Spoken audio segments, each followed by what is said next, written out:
It's time to wake up and let the weirdness begin. It's the KVJ Show to start your morning. Kevin is the host, and his skin pigment is whiter than Casper the Ghost. Virginia sounds like this. Nickname Vicious Beast, so don't get her pissed. It's Jason, called so you spell. And they love to talk about Bigfoot and stats. So get ready, here we go. You're listening to 97.9 with the KVJ Show. Alrighty, hello and welcome to the KVJ Show. Happy Monday. Happy Monday. Alrighty, it's not only Monday, but today is April 20th. 420, baby. Oh, it's 420. Oh, yeah. Oh, I didn't even realize that. Oh, yeah. Big Yeah, day. you're not part of that culture. No. Big day, yeah.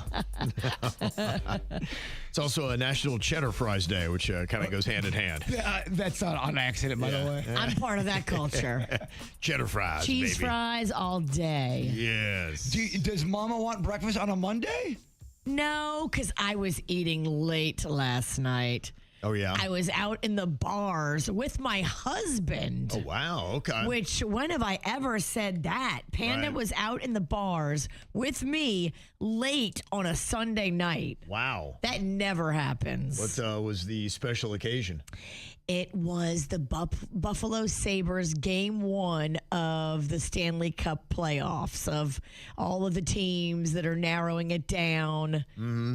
So he's very jacked up. Yeah, I saw they came back, had a mad rush of like 4 goals in 7 minutes, something like that. And beat the Crazy. Boston Bruins. Crazy fashion. Yeah. Wild, huh? Why? He was so happy. He was jumping around and dancing. And Yeah. we had gone to a bar that's a Buffalo bar. The owner is from Buffalo. Okay. At Nico's in Abacoa. Okay. So most of the fans in there were there for the Sabres. There was a few Bruins in there as well, but it was mostly Sabres fans. Okay. So everybody was very excited about that, huh? Yeah, and they were serving all the traditional like Buffalo foods. And so, yeah, he was digging it. What is that? Wild wings? Well, wings, beef on weck, this thing called a pizza log. What is beef on weck? So it's like a roast beef sandwich, but Yeah. it's like on this soft bread with like a salted crust top. Okay. And then you dip it in this au jus. Oh, yeah. Okay. Beef All right. on weck is good, y'all. Now you're talking. Beef on weck is good. So Okay. And we're not doing breakfast today? Let's go. I know, right? I ate so much in the bar at 9:30 p.m. One more day. Too many beef on wecks, huh? Oof. Yeah. Wax out of wax, dog. Yeah.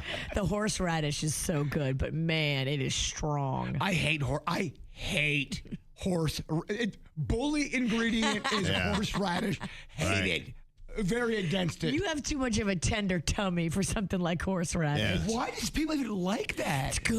Oh. Now, you like shrimp cocktail, but you don't like it when they put the horseradish in it? Man, horseradish, you got to be very, very, you have to be safe with that. She's powerful. Oh, yeah, she is. Yeah, she is. Yeah, it'll clear out your passages. Yeah, I'm a big fan of it. I like that burn. I It's do so too. good. I love it. Yeah, it clears you right out, doesn't it? Look, It does. You can breathe. Yeah, we're different people, but we're the same but different. yeah. Feels He's over here therapeutic. getting chicken fingers and honey mustard. Right. All over the weekend, they had the Festa Italiana that was going on. There was a lovely thing out there at the Wellington Amphitheater. Yeah, that Wellington space is gorgeous. It is, yeah. Mhm. It's just so perfect and so well maintained. It really makes you appreciate what they do there in Wellington. Had a little pizza eating contest. It was a lot of fun. Thank you to Sicilian Oven. They brought out some great pies. They did. All the contestants were going for it except one who just decided he was up there just to eat pizza. It looked like he enjoyed going himself. So slow. Yeah. You gotta have that He guy. had a good He's like, time. I got a free pizza. That's right. Thoroughly enjoyed himself. I don't blame you because Sicilian Oven is that good. Yeah. They are. I mean, the guys that were going for it, they looked like they were stressed and didn't feel great. And you're right. The guy at the end, he's like, I'm definitely not going to win, but I don't feel as bad as those guys. I had a ton of KVJ Nationers going, hey, man, we're trying Sicilian Oven. We love it. It really is the vibe. It's so good. That's good. That's good. But unfortunately, Virginia apparently choked away the cheese building contest. What? It was dramatic. You losing a step? It was dramatic. Oh, I've lost several steps. Yeah. Mm-hmm. Do you want me to tell you what happened? Yeah, you were, I guess you weren't in the zone, huh? So it started out, all the people get up there and the competitors and the mayor was there, the Okay. mayor of Wellington. Whoa. And like all the council members and stuff. So it was like a bunch of like Wellington dignitaries. All right. And then like a few radio people. So we start with a practice round, and one of these chuckleheads, one of these Wellington council members, this dude, like 3 positions down from me, he thought it'd be funny to start rocking the table and then throwing string cheese at my tower of string cheese. And that could knock it over. Right. And so I lost myself. I saw red. I just got so mad at this guy, and I just started grabbing fistfuls of cheese and pelting him in the head with it, Oh, boy. yelling, "I will drag us both to hell." Who is this? Some council member from Wellington. What is his name? I don't know. Did we go political? Right. I think she did. It got a little violent. She's chosen a side. It got a little crazy. Yeah. And he got you out of your game and you lost. He couldn't believe it, and I couldn't believe it. And then I was rattled. Yeah. And I came in second place. To this guy or to another person? Another person. Oh. Thank God. What if they're working in tandem? That guy didn't even place. Thank goodness. All right, who is this councilman? I got to know what's going on around these parts. Well, I take it way too seriously, and he obviously thought it was jokey, and we could just throw cheese and knock somebody else's tower over. And I just saw red. Yeah. It worked, though. That's what you got to do. As you should. Some of the other contestants were like, "We didn't know if you were kidding or you were really mad." They were like, "We were scared." I'm like, "I'm so sorry." I mean, I was yelling, "You don't know me? I'll drag you to hell." They do know her. Okay. And they know she will drag them to hell. Right. Over cheese. Wow. It was a lot. Okay. It's intense, though. Oh my gosh, Kevin. I need to maybe rein it back in. I think cheese stacking needs that kind of energy. People are, we don't want to talk to someone like you and to tell you to rein it back in. Yeah. I'm telling myself now, of course, I won't listen. Right. But I know I've made mistakes. I just don't know how to fix them. Well, it was a lot of good stuff. Thanks to everybody that came out. It was great to see KVJ Nation out there. It was a very good event. All weekend, so many listeners were coming up and knuckle bumping and saying how much they love KVJ. So Wellington shows out. Yeah. And then you ran from Wellington, ran all the way back home to Jupiter to do an event under a bridge. Yes, the food and wine under the bridge. Normally, when you hang out under a bridge for a party, it's gross, but not this one. Yeah. It's very elevated. Yeah. You tired? No, I'm good. Okay, Because all I went easy yesterday. I didn't go nuts on Sunday. I went Okay. nuts on Saturday, not nuts on Sunday. Okay. All right. You kept it in check. Progress.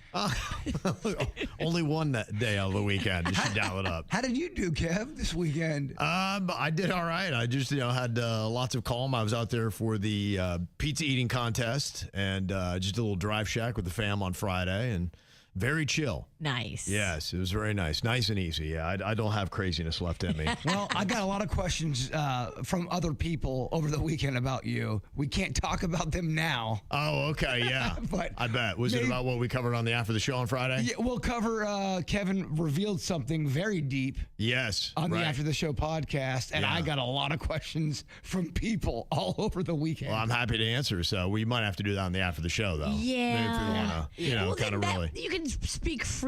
You don't have Right. to edit yourself Right. because it is a little bit adult.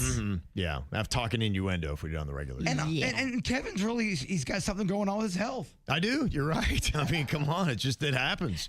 I try to keep it together, but, we're not getting younger around here. It's kind of the way it goes. I think we're kind of aging in dog years, actually. Funny. Never mind. Would you believe that it's possible that Jbird's neighbors think he's a little weird?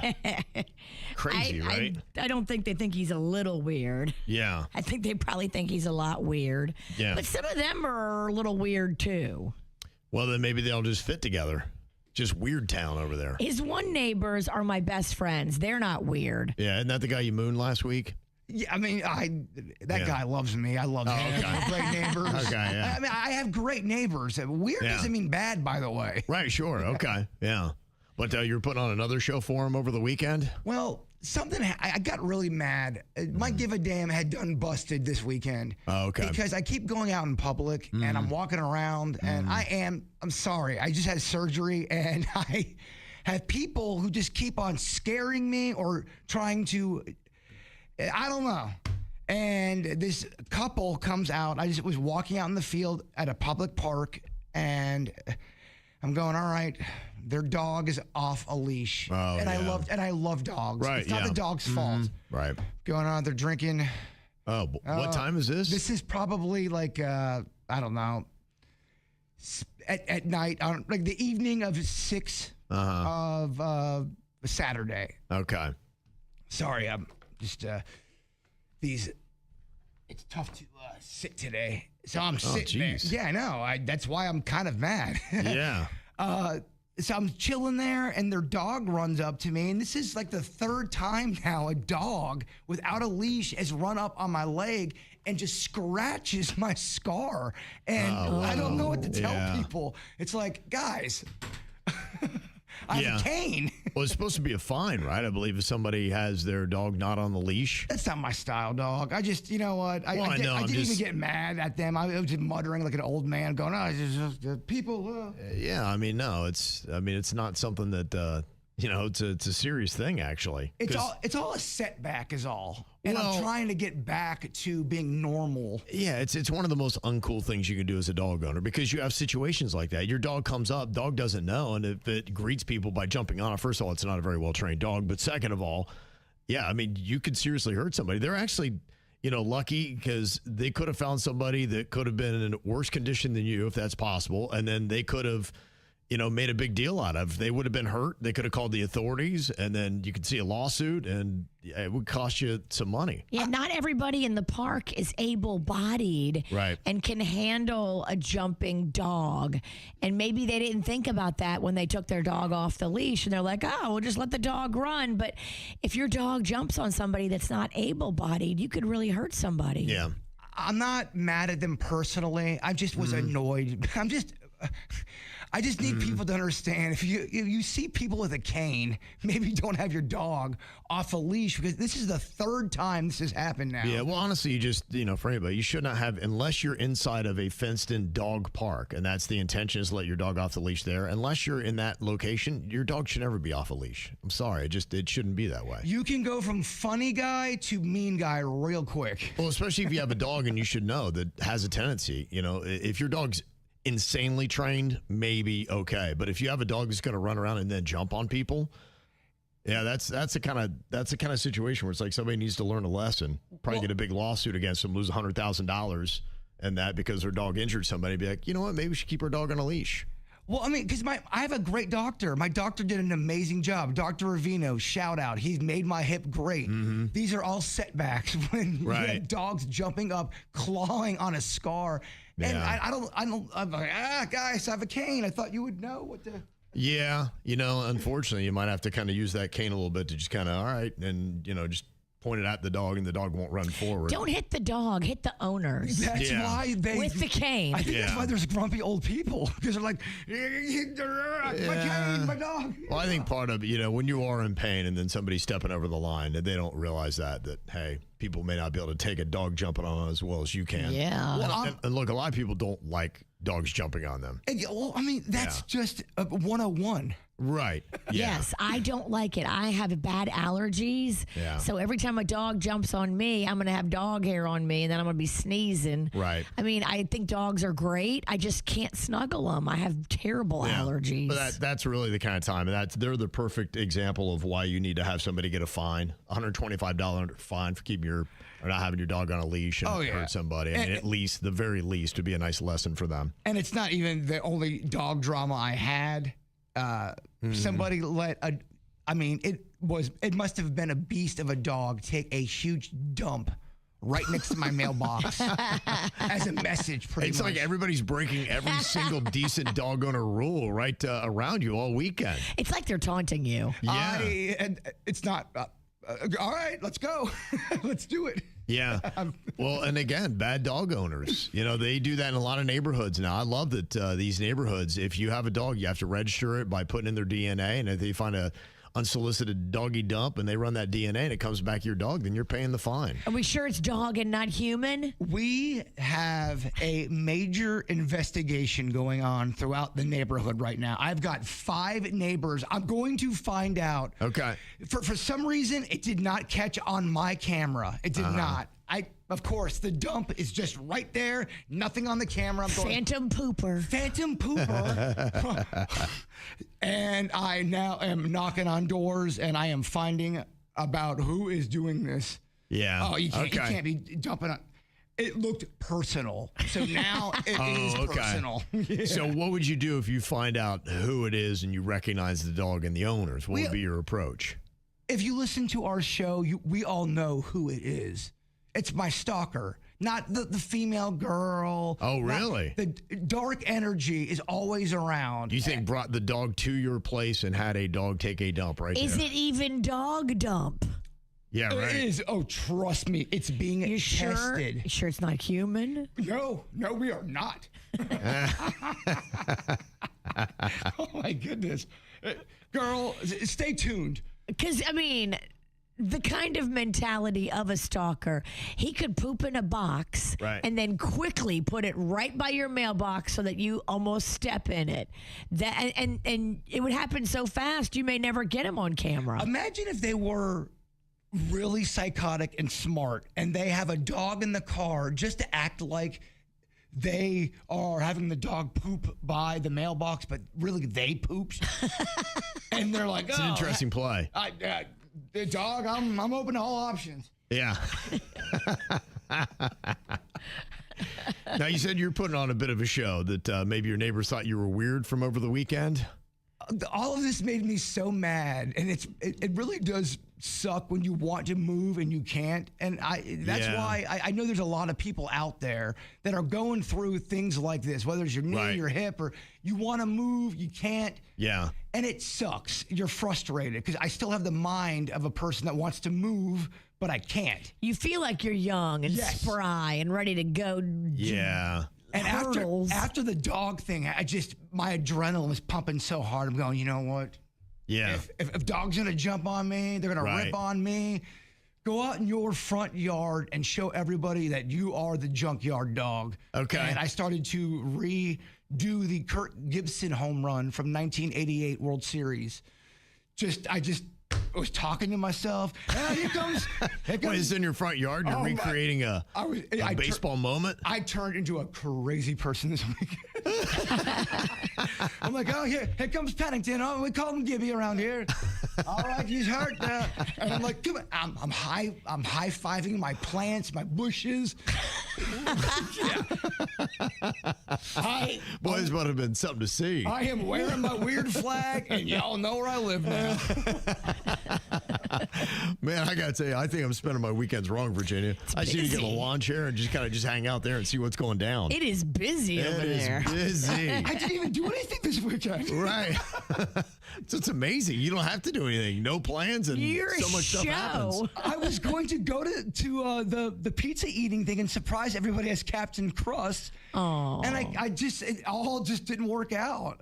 And that bummed me out too. And I'm like, you know what? Just go Kurt Gibson in your front yard. Everybody will know what that means. That's cool. There was a kid at the pizza eating contest that Kale, who absolutely loves Captain Crust because you brought him a pizza one time. Yeah, so it's a crazy story.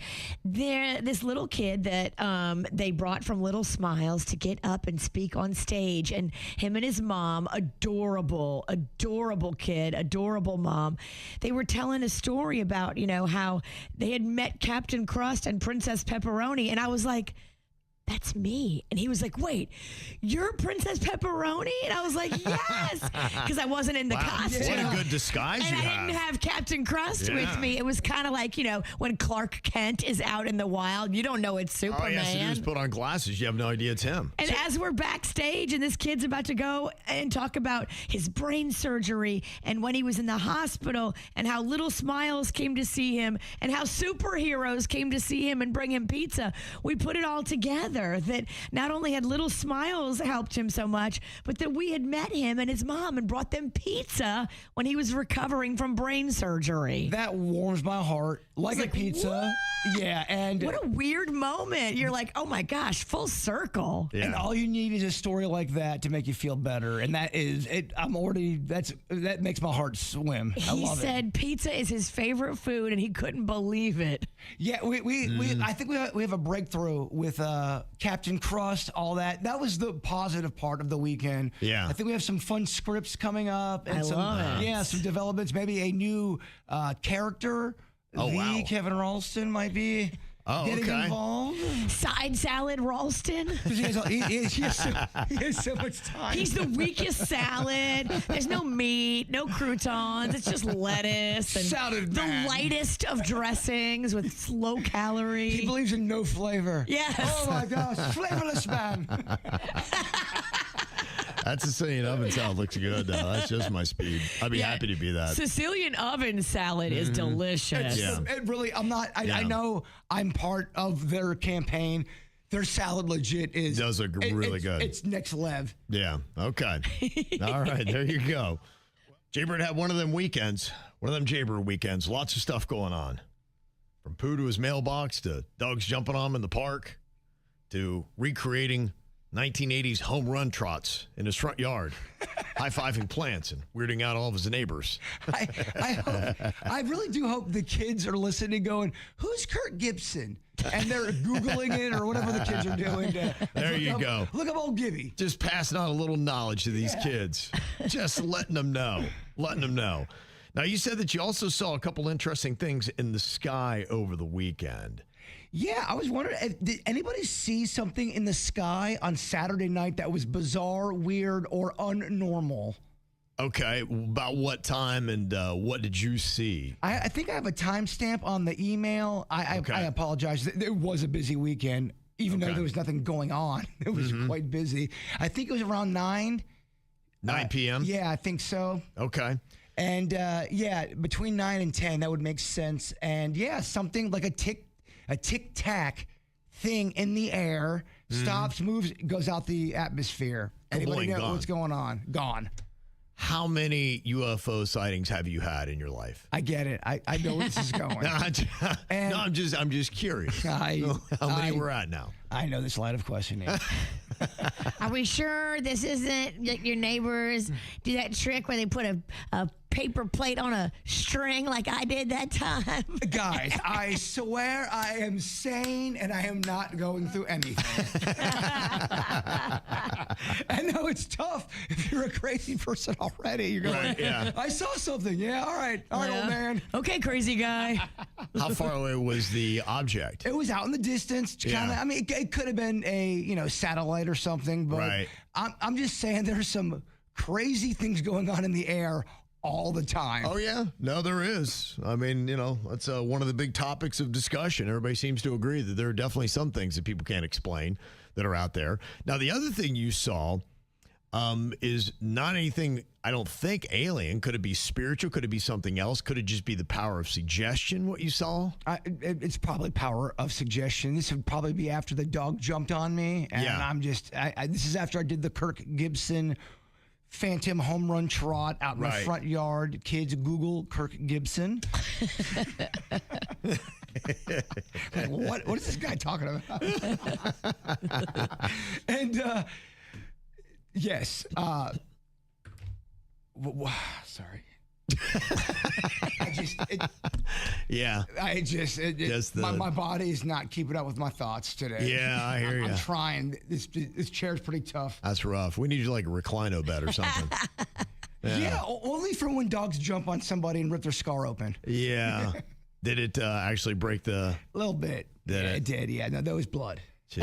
Oh. Yeah, that's what I'm saying. That's why it wasn't even like a dog jumping. It had scritches on it, like on my leg. Yeah. Is that what you call it? Scritches? Scrapes.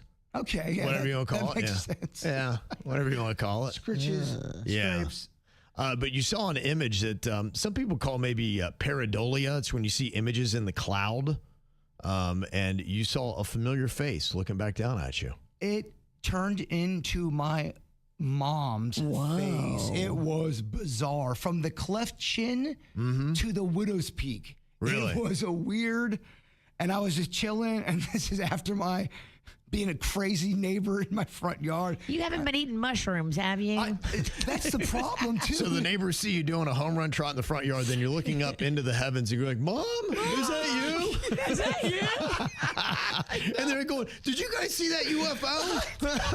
I'd be like, oh my goodness. I'll have what he's having. Wow. I mean, our neighbor, wow. Believe me, I know how this looks and sounds. Now he's ranting about a possible human taking a dump by his mailbox. I mean, it had to have been him. I got it. Oh, man, there's the plot twist. If they test that poo-poo and it comes back you. The whole time, I'm actually I dark swear it was energy. him. He's trying to blame it on a dog. He's right. I'm actually my stalker. Who do you think did it? That's a twist. That is something. Well, that's a lot of stuff, man. That is some fun stuff.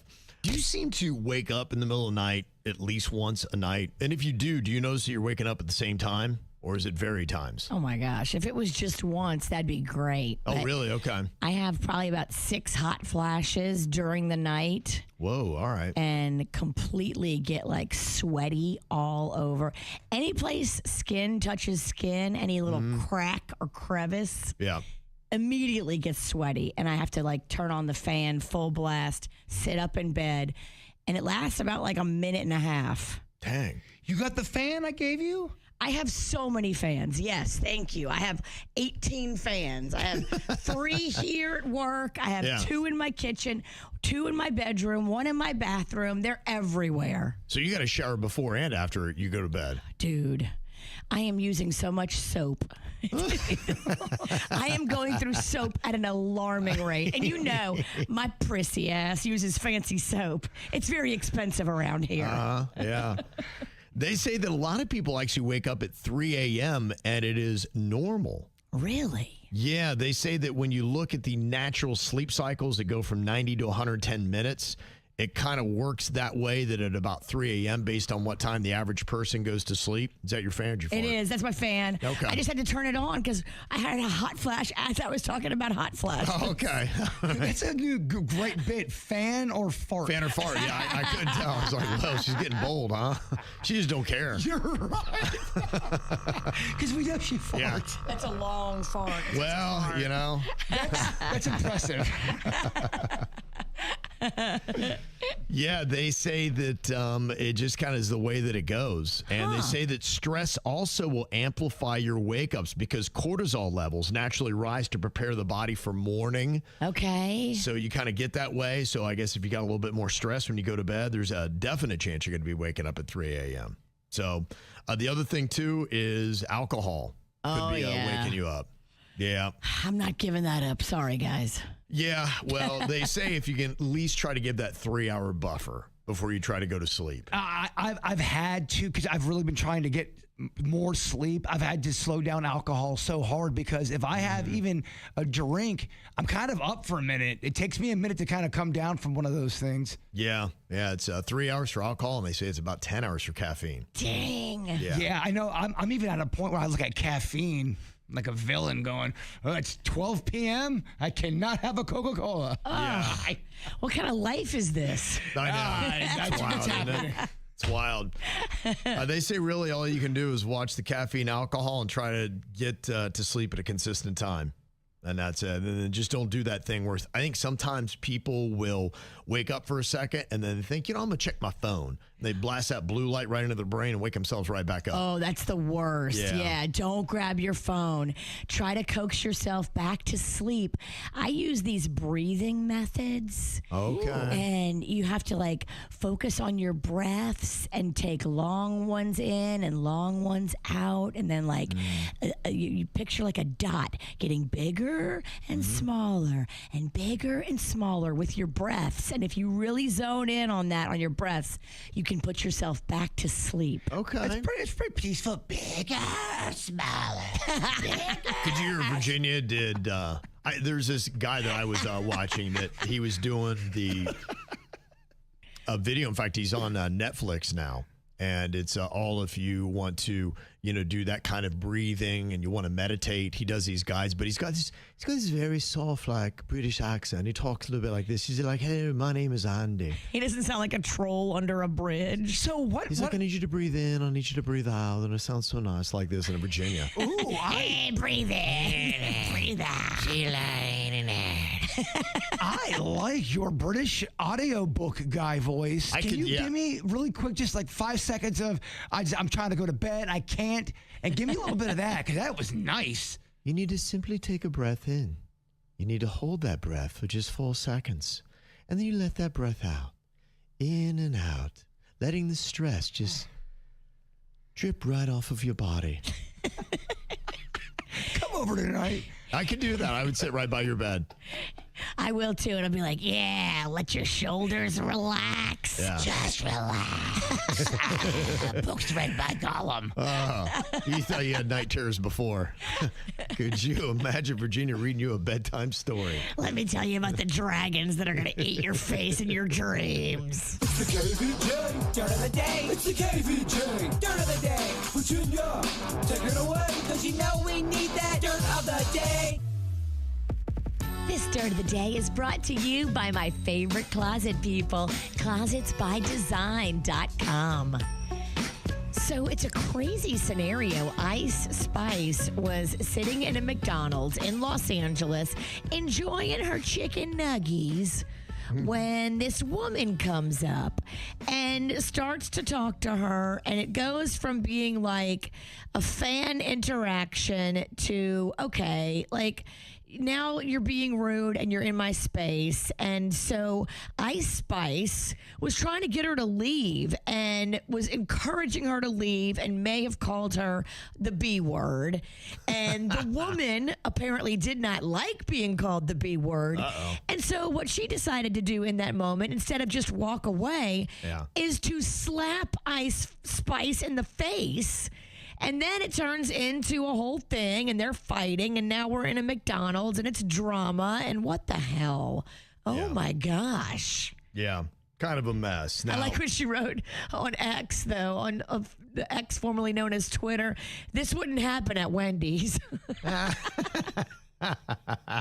lesson learned, huh?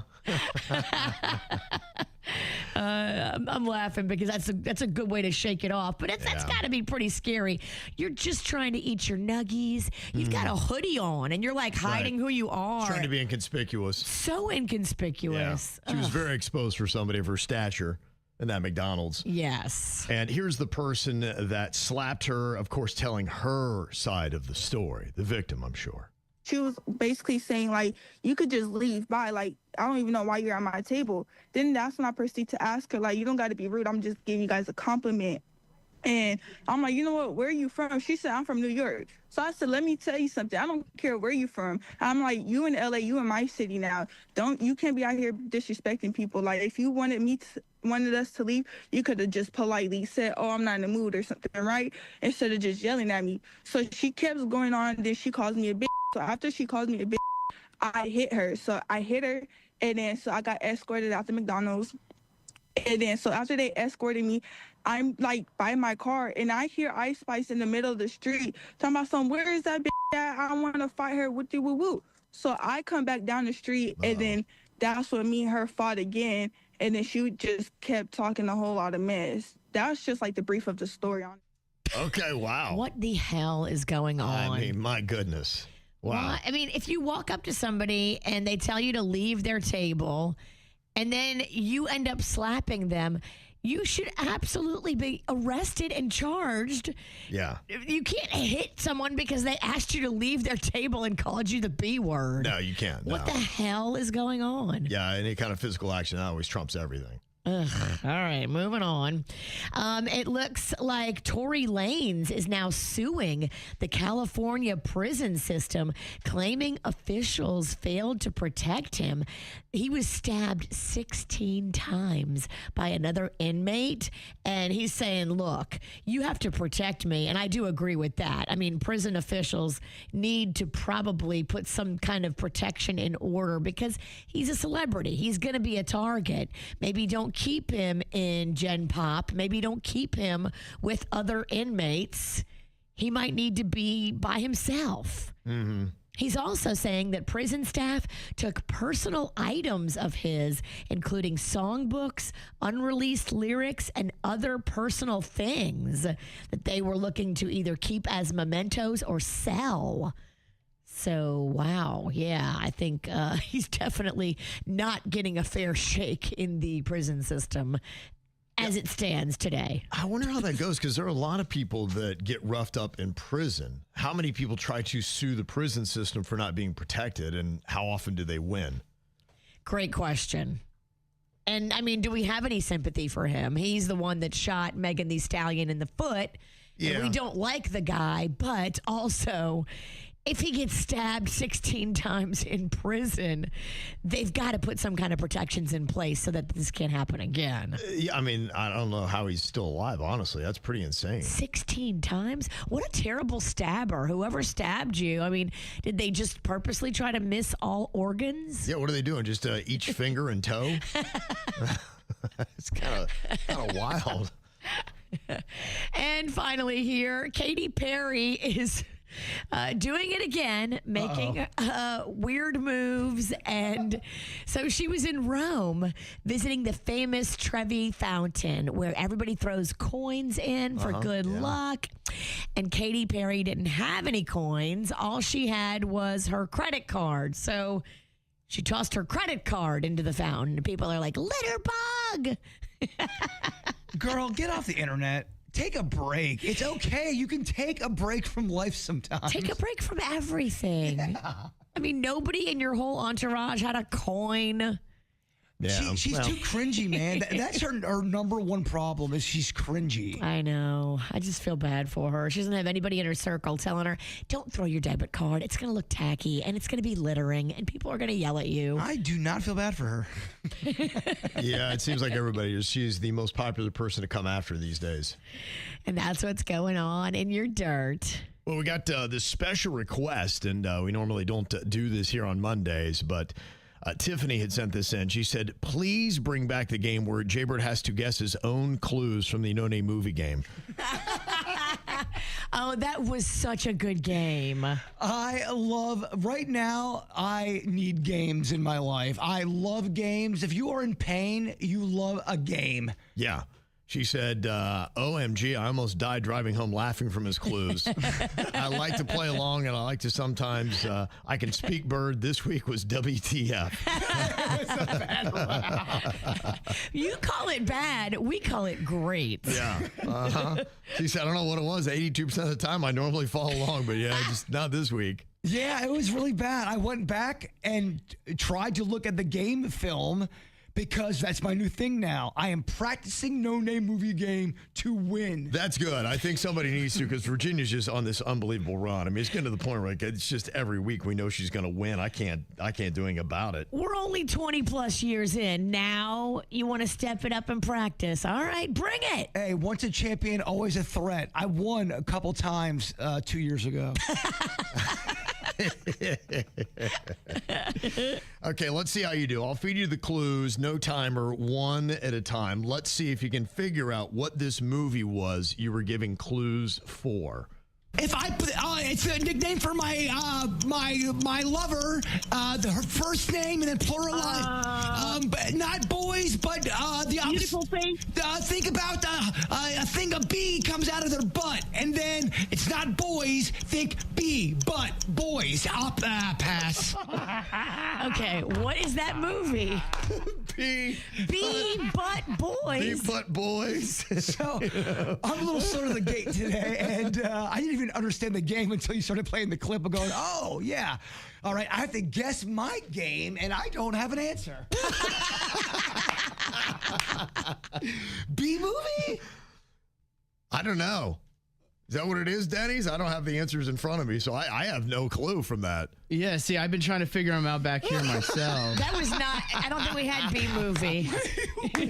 Nobody can even figure out what it is. No one knows what you were talking about. Much more work to do. Okay. All right. So we're not going to get the first one. All right. Let's try another clue here. Let's see if you can get this from the No Name Movie game. Blah, blah, blah. Bring me a dream. Bring us that creepy thing I've ever seen. I am in your... tulips and clover. Pass. I don't know. I think that one was Sandman. Oh, yes. Okay, thank you. That was Sandman. Oh, yeah, exactly. Okay, all right, with an assist from Virginia. Okay, got 0 for 2 right now. I will say, though, I do love a fun game. Okay.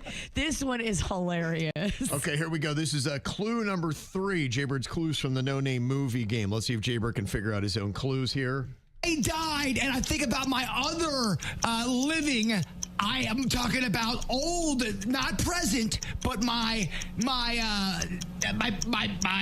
Future is. not future, opposite of future. Ooh, pass. I mean, I get why people don't like me at times. I understand why I have haters. I really do. I mean, that is tough to listen to. I am air checking myself. That is a rough That was amazing. I love it. Virginia, you know what that one is? Was that Past Lives? Honestly, I started rethinking my entire career after that clip, and I went somewhere dark mentally. So I don't Virginia know. here. Okay.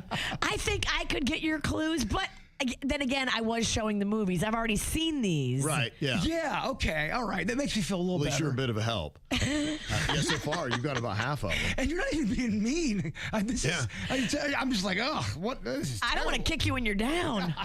Okay, let's Come on, I'm in my prime.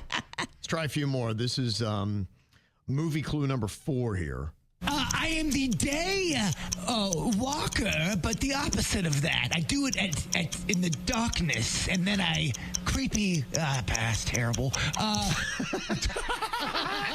Ghost walker.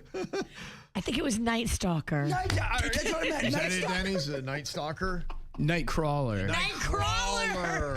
That's what I meant. None of us got it right. Nightcrawler was that one. And we're trying. Okay. I it's a really challenge. am. I hear you. I'm just. I hear you. Okay, let's see.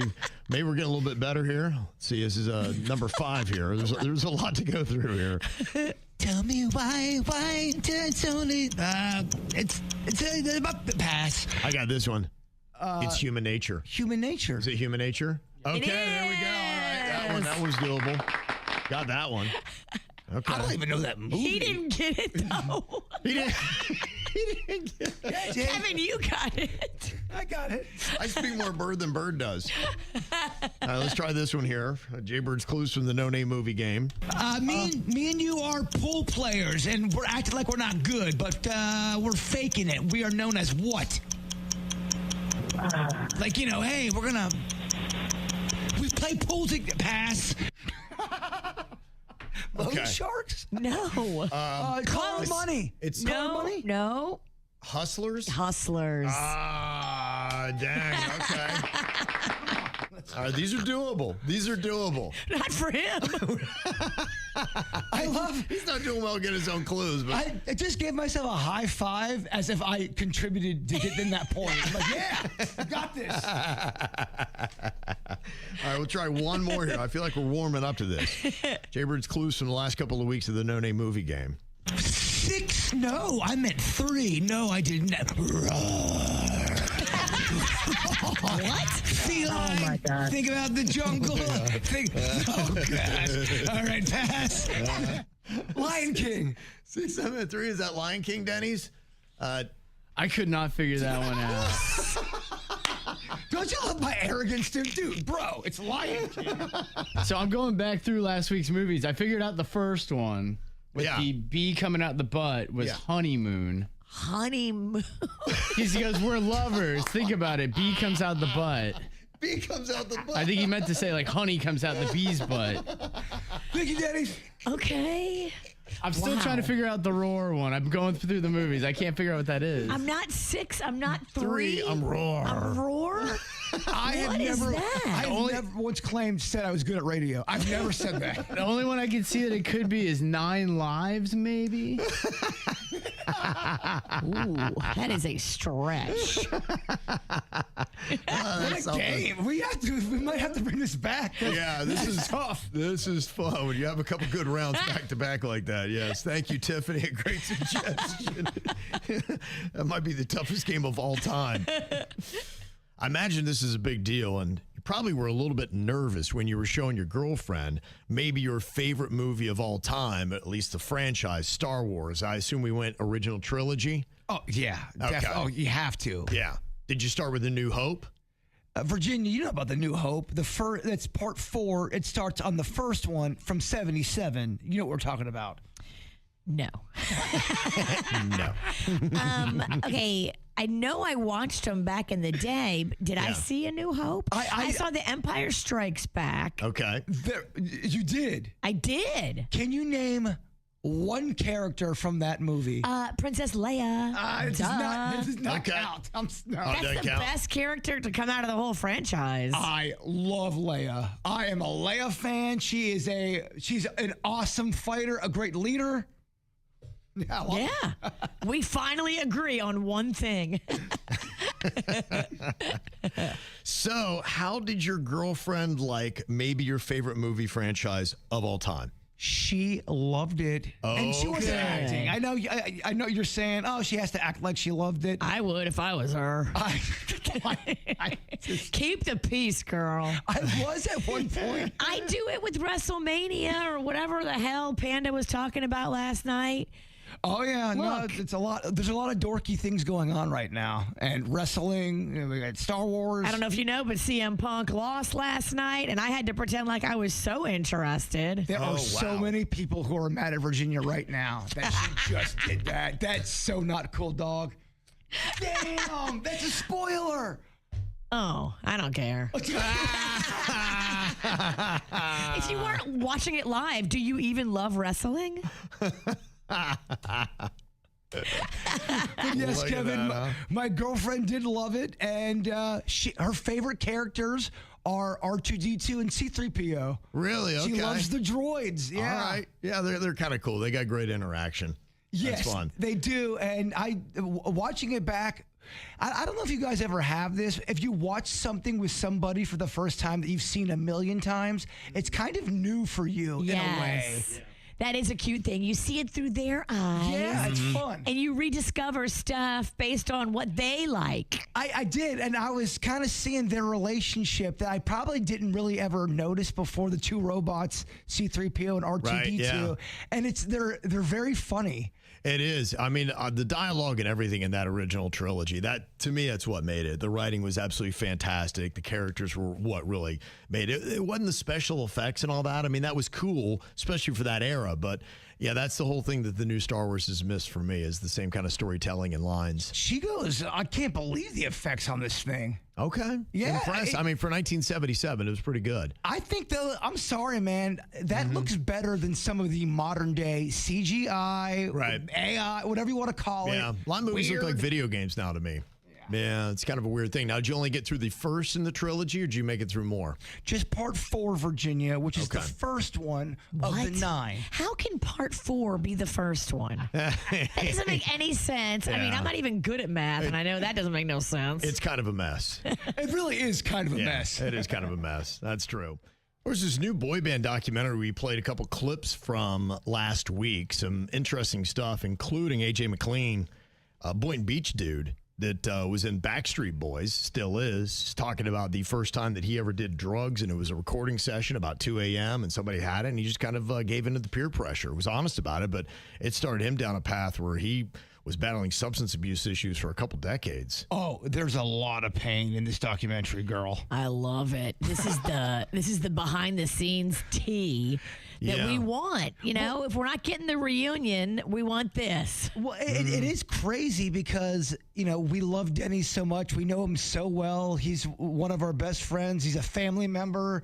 and he was right there in the thick of it and lost his job. Worked for Lou Pearlman at the time that all that drama went down. And Pearlman was, what time is it? He just was a person that would try to not do very nice things. Yeah, no, he was a terrible individual, as it turned out to be, and he was taking advantage of these kids. And it was just an interesting time. You know, a lot of it was pretty much centered here in Florida. I mean, I know Orlando was it, but, you know, we'd always see different boy bands running around down here, and they'd be hanging out, and it was such a interesting era. And it was when music was still dirty, and you could still kind of have those things. And look, I'm sure there's still a lot of dirty left in music, but there's at least an awareness. And I think some people have a little bit more of a likelihood to do a whistle blow on some of these things that get a little bit out of pocket. And there were a lot of things at Transcontinental and Orlando got way out of pocket. If you're doing shady stuff and people know about it now, you do have way higher of a probability of being exposed. Well,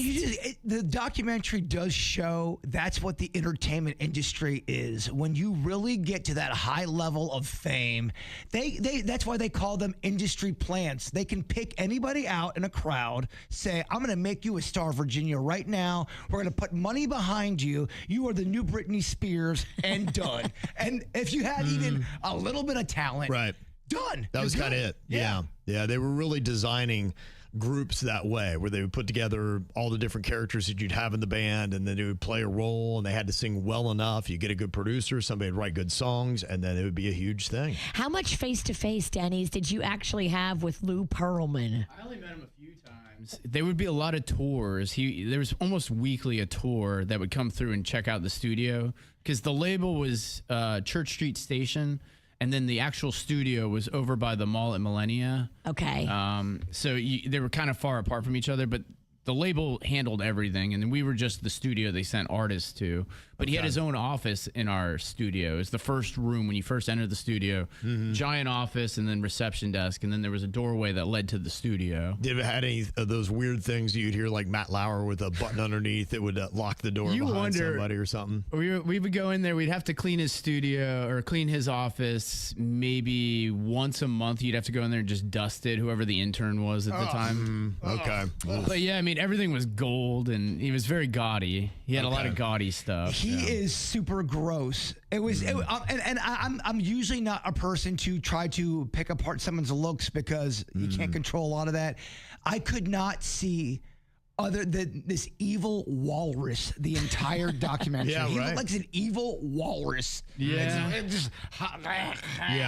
And there were lots of rumors too about the stuff that he was doing within the studio, you know? Oh, yeah, that's a big part of it. We used to always joke about it and stuff. I mean, he invested in a lot of kind of like weird things. So you could see things putting it all together. You're like, okay, it was enough to make fun of, but you didn't have enough that you could have walked into a police station and gotten him busted. No, I never saw anything firsthand, but I mean, we would talk to the label weekly, if not, twice a week. So, they'd always gossip with what was going on and stuff. I remember when he was being raided and everything, that was a pretty big, scene going on. And we were told to, hey, if you got anything at the studio, be careful. Like the police have been sniffing around. Right. So if you got your own things there, cops seem to have an interest in this place. Flush it. Yeah, pretty much. And look, Pearlman's not the only person out there doing some shady stuff in the entertainment business. No, absolutely. No, I mean, we've got a lot of them. I mean, how many of them are in prison now? Like Harvey Weinstein, that, we're running something shady in the industries. Pearlman ripped off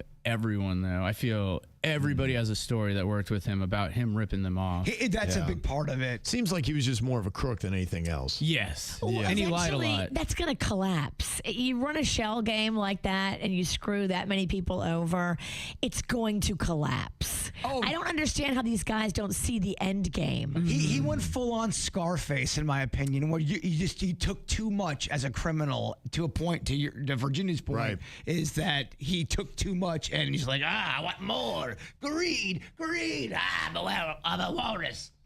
There was one part of that documentary seemed interesting to me. It might be a bit different. Is you always had that story of the one person that never made it into the band. They were there. They were supposed to be in it. And I think it was maybe Backstreet Boys had somebody that was supposed to be in the group. And he just didn't feel right about it. He's like, there's something off. And I think he was part of the documentary from some of the excerpts I was reading about it. He is. He's the Beatles story, basically. The person who did not join the Beatles or got kicked out of that big band. And he did. He said, how does he feel about it now? Does he have regrets that he said, I should have just gone ahead and gone with it? At first, he's like, I love my life. Yeah. And then he cries a little bit towards it. You're like, oh, man, this is all right. So there is some regret. Oh, I mean, yeah, I think there is. Yeah. Now, we had seen the Joey Fatone talked about how when everything kind of fell apart, he really had no money, and they turned his lights out on Christmas Day. Are there any other big revelations that came out of this documentary? I'm not a boy band guy, so I don't know that world. I just noticed people who are very likable that I did not. I hear their names. Joey Fatone, very likable. He is. Loved good him. dude. He's a genuinely good guy. You cheer for him. You cheer for him. Lance Bass, man. Yes. That Genuinely good guy guy. is awesome. Sweet cheeks. You watch him and you go, man, just want to give him a hug. This guy's Right? awesome. He is a doll. Yeah. Yeah. I think most of them are. And you say it's good. It's worth watching. I thought it was, and I'm not even a boy band guy. There's drama. I have a connection because of Denny's, and Denny's being involved in it. So I watched the Lou Pearlman one, the one that came out probably like a year and a half ago. Yeah, I watched that one Yeah. too. I haven't seen this one. I think I've seen pretty much every documentary that's come out since then. This one's good because you see a lot of players that are well known. Your Basses, your Fatones, your Nick Lachey, and they're being candid about how, yeah, man, there's a seedy side of entertainment. Not that anybody doesn't know that. Yeah. But they're like, this is how blatant it was. You want a hit? All right, come on in here. I do love the personal stories. I mean, yeah, we all know it's shady, but tell us what happened specifically that was shady. That's the part I like. Right. Yeah. Okay. It just, you realize it's all a business, and it's a sleazy business. Entertainment, and I mean, we're in the entertainment game. Yeah. Luckily, we are in low budget radio right now. Yeah, the scandals here were pretty weak. There's not enough money here for scandal. You go to Hollywood, man. Oh, They're it's gonna go, soulless. You want to go? You want to be on stage, kid? Here you go. It is a lot. You can see why they say it's about selling your soul sometimes. Dang. Fortunately, people do. Yeah, he was just good with whenever they had a client in, a big client, Lou Pearlman would be like, get the studio ready. So he'd fill all the studios with artists working and stuff. So when the people would walk through, they'd see how successful it was. Okay. And also, I mean, we a couple times we went out to his plane, and he would be like, get the plane ready. We got people coming through, and it was just to impress everybody. He was just running a shell game. He would get new investors. He would get money, and then he would take all that money. He'd keep a huge portion of it, and then he'd use the rest of that to fund another band. Right. And then it was just kind of like constantly running on empty. Yeah. It also shows the psychology behind a psychopath who really, if they want something out of you, they're not dumb people. They're smart, and they are taking their wits and going down a psycho level, and they're going to make you think they love you, you're a star, all this kind of weird gaslighting going on in a relationship where you're going, I really love that guy. Like he was like my father figure. Right, yeah. And he almost had a type. He could see somebody going through something. If you needed him, he would be what you needed. Exactly. And then manipulate the bejesus out of you after. Nailed it. Wow. Is this a Netflix documentary? What's the network it's on? I don't remember anything. I'm sure we can find it. Well, there is one on Netflix. It's Dirty Pop, the boy band Scam. And then there's Boy Band Confidential. So you got a lot of them out there. Oh, confidential sounds. Nah, I got nothing. Yeah. It might be the Dirty Pop one. Well, it was weekend 2 of Coachella. And you had a lot of the same people that were out there represented in week 1 back again for week 2. Explain this to me.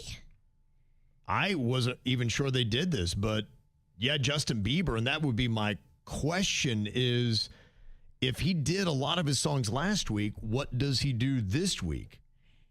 And same thing with Sabrina Carpenter. I didn't realize that they did 2 weekends in a row. I don't know if I've ever seen any festival do something like that. I'm going to Jazz Fest in New Orleans in a few weeks, and it's an entirely different lineup from week 1 to week 2. And that's normally what you get. Why would you buy tickets to week 1 and week 2 if you've already seen the same act in week 1?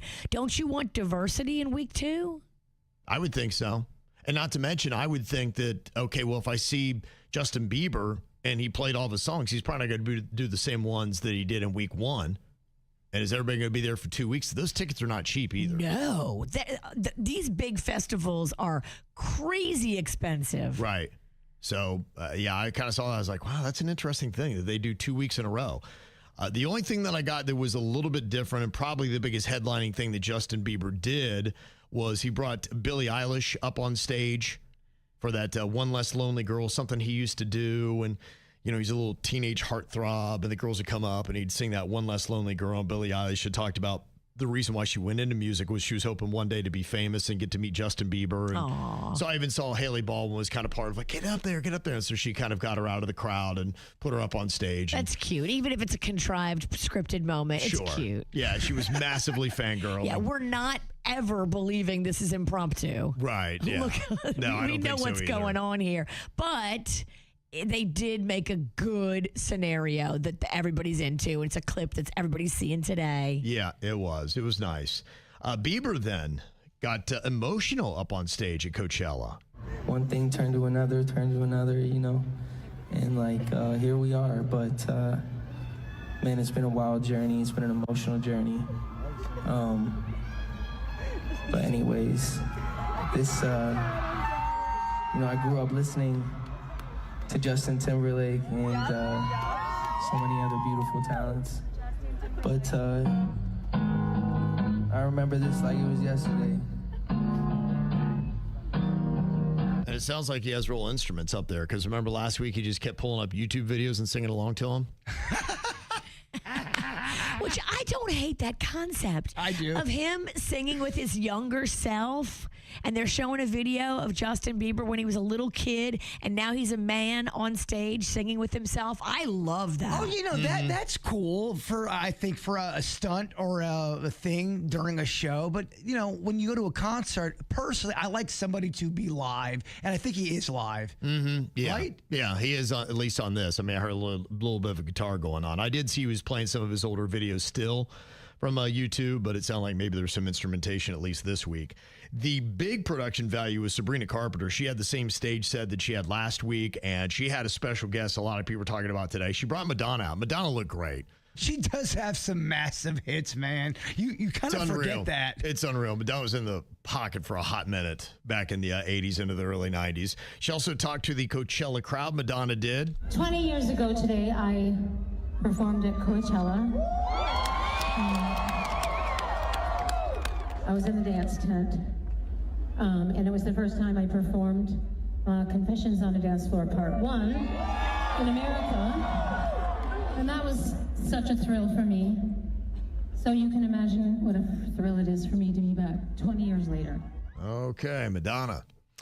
Also, the one that people are like, I don't know. We heard Billy Idol last week singing, and we're like, okay, that sounded pretty good. But he came out with Somber to do Eyes Without a Face, and some people are like, well, maybe Billy didn't have as strong of a week with this one. Oh, no. Yeah, sorry. Eyes without a face. God knows you regret. Eyes without a face. I don't know. I don't think that didn't sound. I mean, the guy's like in his, I think, 70s. Yeah. It just sounded rearranged. It was a different key. Yeah. What was that? Yeah, it was kind of like Voice Without a Pitch. It sounded like Voice without a pitch. voice without a pitch. What? Yeah. Why did y'all do that? I don't know. I'm not sure what happened there. And why did they make it higher? Usually when people get old, you drop it down. It depends on how the other people are singing with you. And there's something with the backup singers and him that weren't jiving. Yeah, it was something there wasn't right. It was like he was trying to go with Somber. Somber was going high. Billy maybe should have gone low. They sound like they're in their 20s. And he's like, yeah. Well, the good news for Billy Idol, he wasn't the worst singer out there at Coachella. That would go to Terry Crews, who recreated from a movie back in 2004, 1,000 Miles, Vanessa Carlton. Making my way downtown, walking fast, faces fast, and I'm homebound. Staring blankly ahead, making my way through the crowd.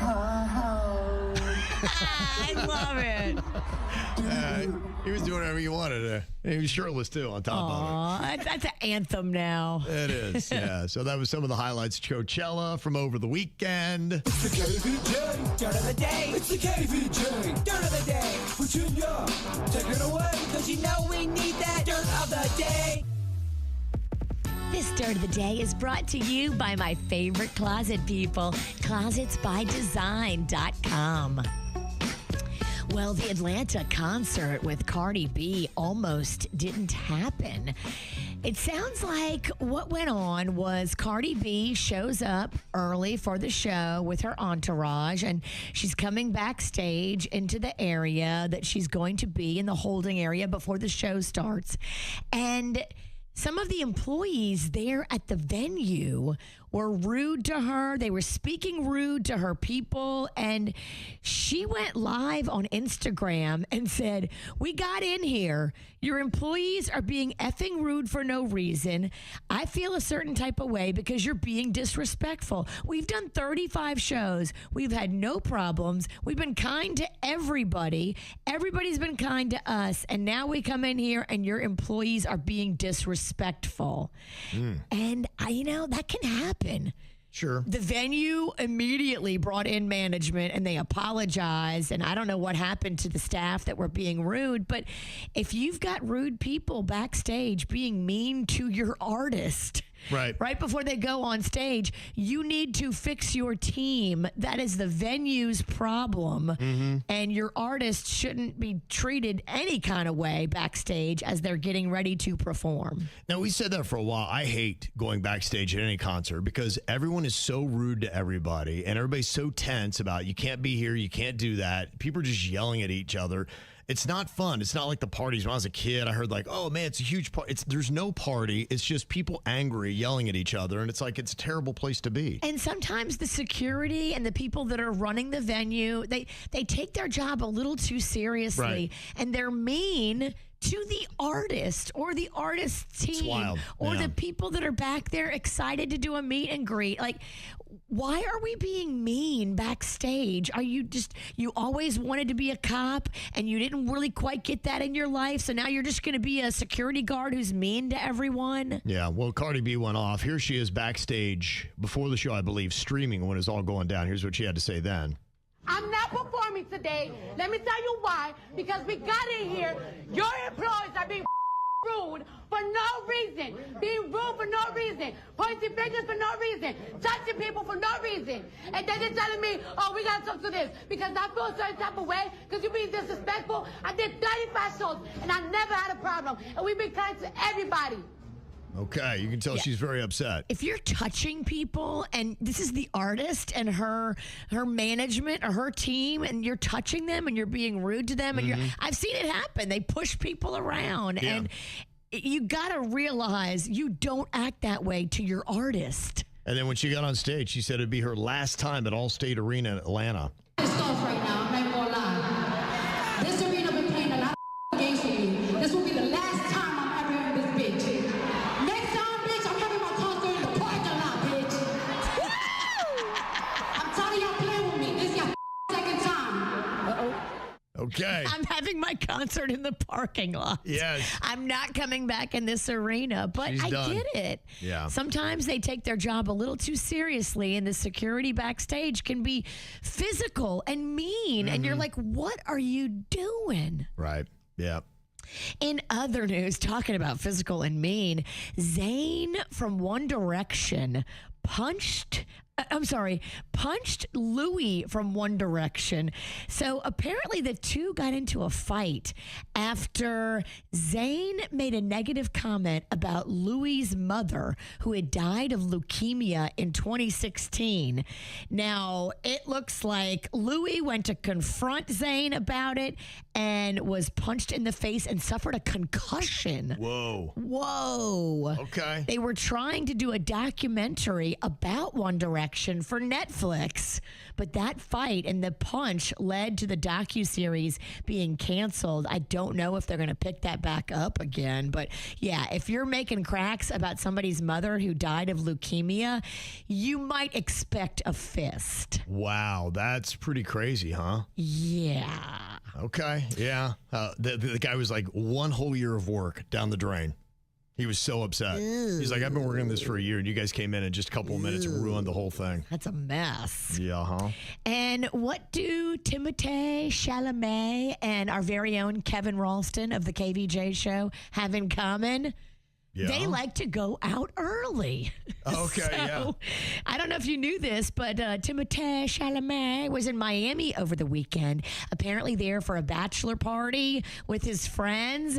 And this is how you do it. If you want to be Timothée and be out in a club and not cause a big scene, go to Club 11 at 7 p.m.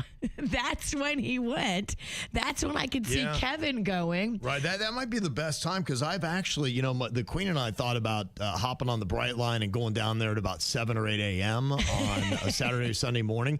And the lines are insane at 7 or 8 a.m., like around the block to get in. So I was like, maybe 7 p.m. That'd be the only time it would not be cool to be there. That's when Timothée did it, and he made it cool by being there at 7 p.m. That's what I'm doing then. There wasn't a bunch of paparazzi. There wasn't a bunch of people losing their mind over him. He slipped in, he slipped out. It was kind of perfect. Okay. And that's what's going on in your dirt. It's time for viral audio. Hey, you have beautiful hair. They can't hear me because they're listening to Kids Bop. We got weights and fit. There we go. Okay, so I guess we had a little WrestleMania action that was going on last night. Wow, I didn't realize I blew it. I gave the spoiler away. So it's not out. So I don't understand, like, you had to watch it or it's going to air later, or how does this work? So I thought it was on last night, right? I think it was on live last night. Okay. Yeah, I think so, because there's Panda some was clips. all excited because my husband loves wrestling, but he also loves the Buffalo Sabres, and they were playing in the hockey playoffs. Okay. And so he had to pick between his two loves. Hockey did win out, but I think he was getting real-time updates on his phone with the wrestling. Oh, so there's a lot. I mean, yeah. Yeah, a lot of testosterone in my living room. Well, it was in Las Vegas last night at Allegiant Stadium. You had WWE champion Cody Rhodes against Randy Orton. That was kind of the main thing. But one of the ones that's getting a lot of attention today, Pat McAfee, who is a personality on ESPN. He's done some stuff with WWE before. And Jelly Roll, showing off what his fitness routine is doing for him, actually going airborne. Wow. And driving home an elbow on old Pat McAfee right through a table. Pretty impressive stuff. Jelly roll on the Spanish announce table. Jelly roll, an elbow, driving Pat McAfee halfway to hell. Halfway to hell, Jelly Roll took him.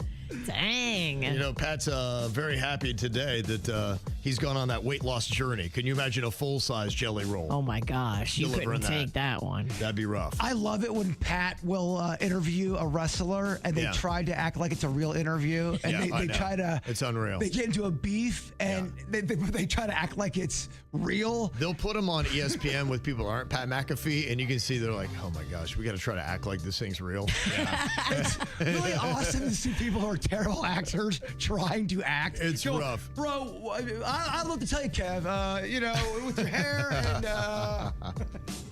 Fake beef is exhausting. Right. It's exhausting, but it's fun to watch, especially the worst it gets.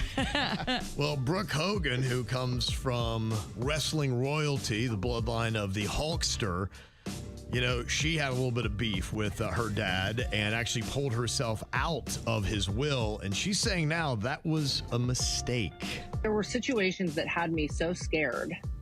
I really took myself off the will because, number one, I was actually scared for myself, my family, my safety. Who were you? Like, why would you be scared? I guess that's what people are asking. But everyone's just, I think they were having a hard time wrapping their brain around why you wouldn't want to be a part of it. First of all, there's not enough money in the world that would matter with what I felt I was facing. There were just too many people that I had solid knowledge of not being good people around my dad. And I tried to tell him. And I felt that if I created any more waves, that I would be in danger. And that's the truth. Okay, she says she doesn't regret it because she didn't get the money from it. She just regrets it because she has no power. She's been shut out and she can't do anything about it. It would have been amazing if all of a sudden, in the middle of her talking, she gets interrupted by the Undertaker's intro. I can't believe it. The Taker's here. It would have been amazing. They missed an opportunity, obviously. If somebody's done you wrong, it's time for you to sing along and call them out, call them out, call them out. You gotta call them out, call them out, call them out. It's time to call them out. Well, we got a lot of people still wanting to sound off, people they need to call out here today. This is your platform right now, 877-979-WRMF, 877-979-9763. Some of the ones that we got going on right now. We still got people calling out the superintendent of schools in Palm Beach County, Superintendent Burke. Mary Beth from Lake Worth is a substitute teacher, and she said, I just can't believe that they stick the kids in front of a screen 6 to 7 hours a day, even recesses indoors on the computer playing games. The classroom work, the tests, and the homework, they're all on laptops. 2 out of the 20-plus kids had legible handwriting, and these are 4th and 5th graders about to go into middle school. You can't fail a kid after 3rd grade, no matter where they are academically. Don't we have statistics that say screen time is bad for mental health and brain development and memory, and yet they push teachers to have these kids sit in front of the screen all day, every day? What was so bad about school in the 90s? We had home ec, where we learned how to cook and sew, gardening clubs, and even wood shop at some schools. Computer lab was a privilege, and now it's the main thing to rely on for these kids, and it's just so sad. Now, most parents like me can't afford to homeschool their kids, but man, if I could, I would. The school board, and especially Mr. Burke, aren't doing anything to better the school system. It's just another business transaction for them. Filling their own pockets is all that matters, and the fact that Burke doesn't even have an education degree, has never set foot in a classroom, meaning he lacks the real qualifications to be in this position, shows just that. Wow. Okay. A lot of them teachers still fired up.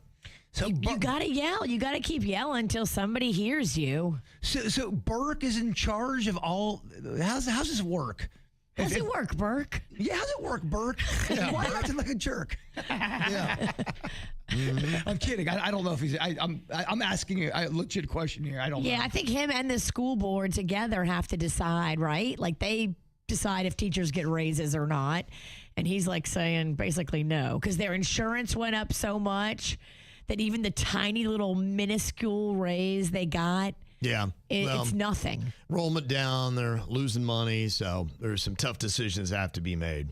So it's kind of weird that we don't really, if you're a good, I'm talking good teacher, it is odd we don't put that kind of in front of things. That's a very important thing we need on this planet. Yeah, no doubt. Yeah. It's weird. It's one of the craziest things that we have out of whack in our society. I just can't believe that we have not really massively prioritized education and figuring out how to do it and where we're spending money. We spend money in places that I'm like, I think education should be way ahead of where we put money for other things. Amen. I'm talking a talented, good teacher. Sure.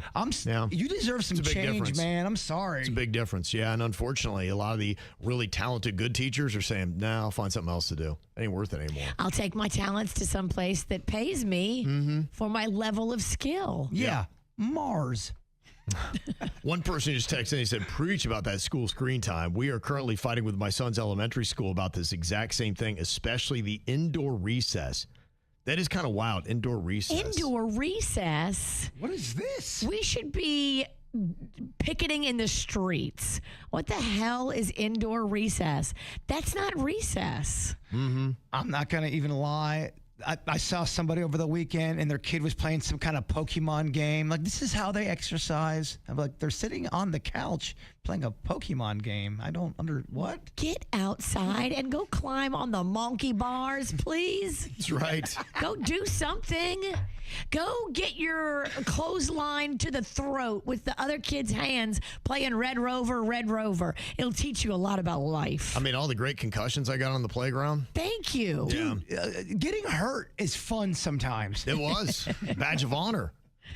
Now, somebody texted in, they said, I'm calling all of the crazy people running around retail stores, lifting up all the shelves, looking for Nido for their kids. If you're a parent of young ones, you know what I'm talking about. Nido is this it's like a Play-Doh adjacent thing. And yeah, it's all the rage. People are fighting over it. There's like a 2 Nido limit per customer. Yeah. Whoa. Okay, kids are loving this stuff? Yes, it is very hot. I called bingo the other night at my son's elementary school. I don't want to brag. You did? But the prizes were Nido, and the kids were losing their mind. Okay. Kev, how is that not like a major topic in the middle of the show? Yeah, we missed one. We missed one. We missed I don't want to brag, but yeah, I called bingo. Oddly, I would have honestly, I would have liked to have gone to that just to watch how that went down. Oh, I know, yeah. Right. One text here says, I want to call out whoever invented the GPS system. Why is it that when the best part of a song or one of your segments is about to play, the GPS needs to speak and ruin that moment for me?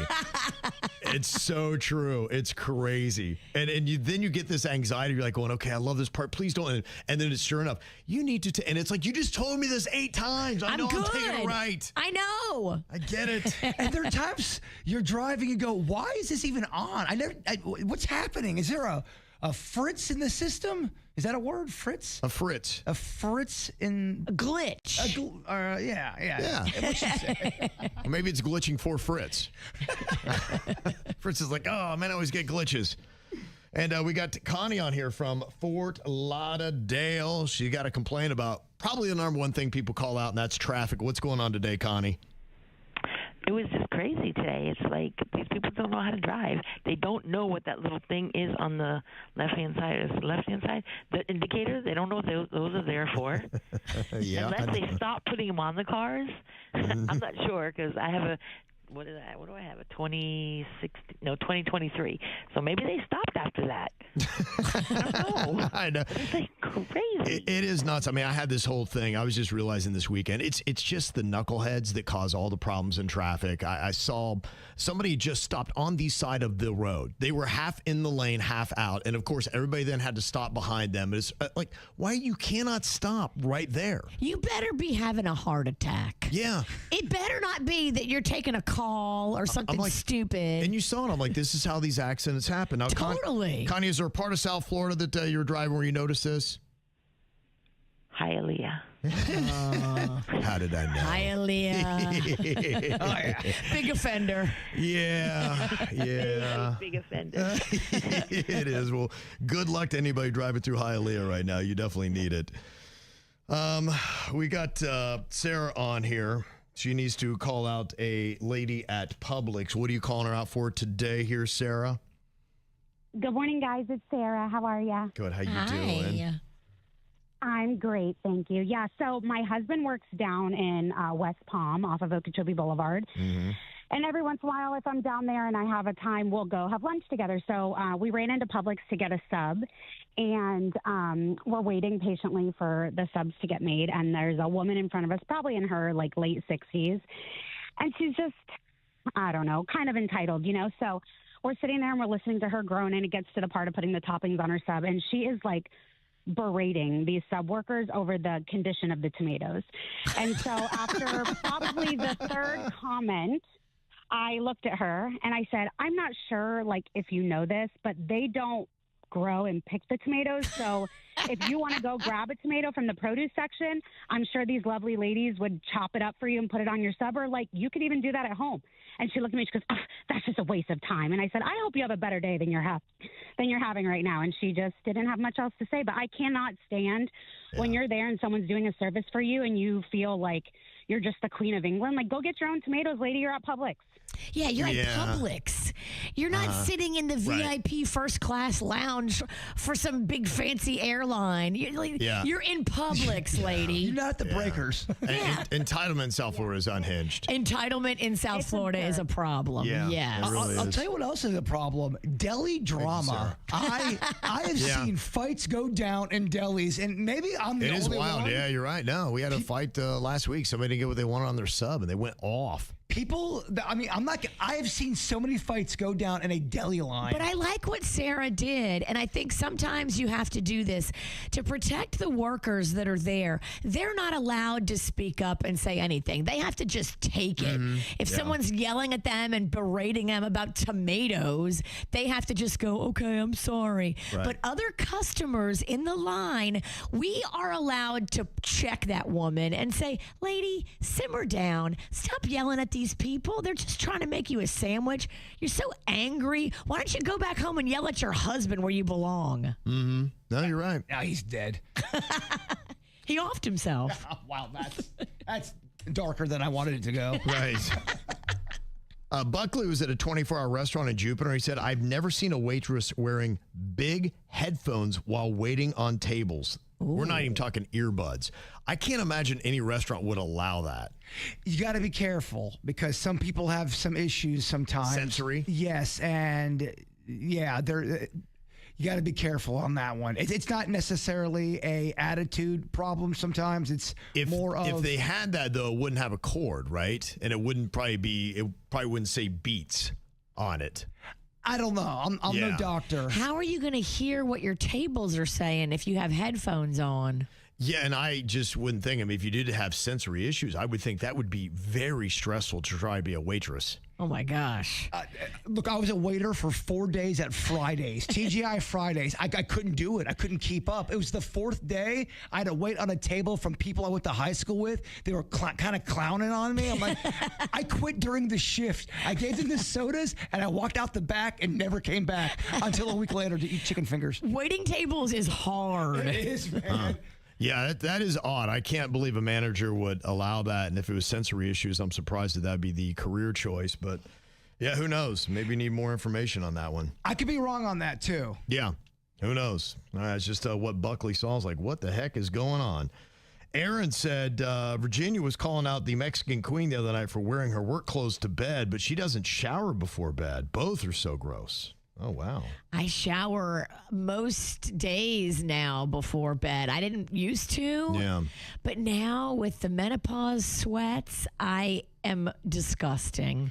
I have to shower like twice a day now. It's so time consuming. Kev, where's that saxophone at? Because this is hot. Sorry for keeping it too sexy for you guys. I know, right? My goodness.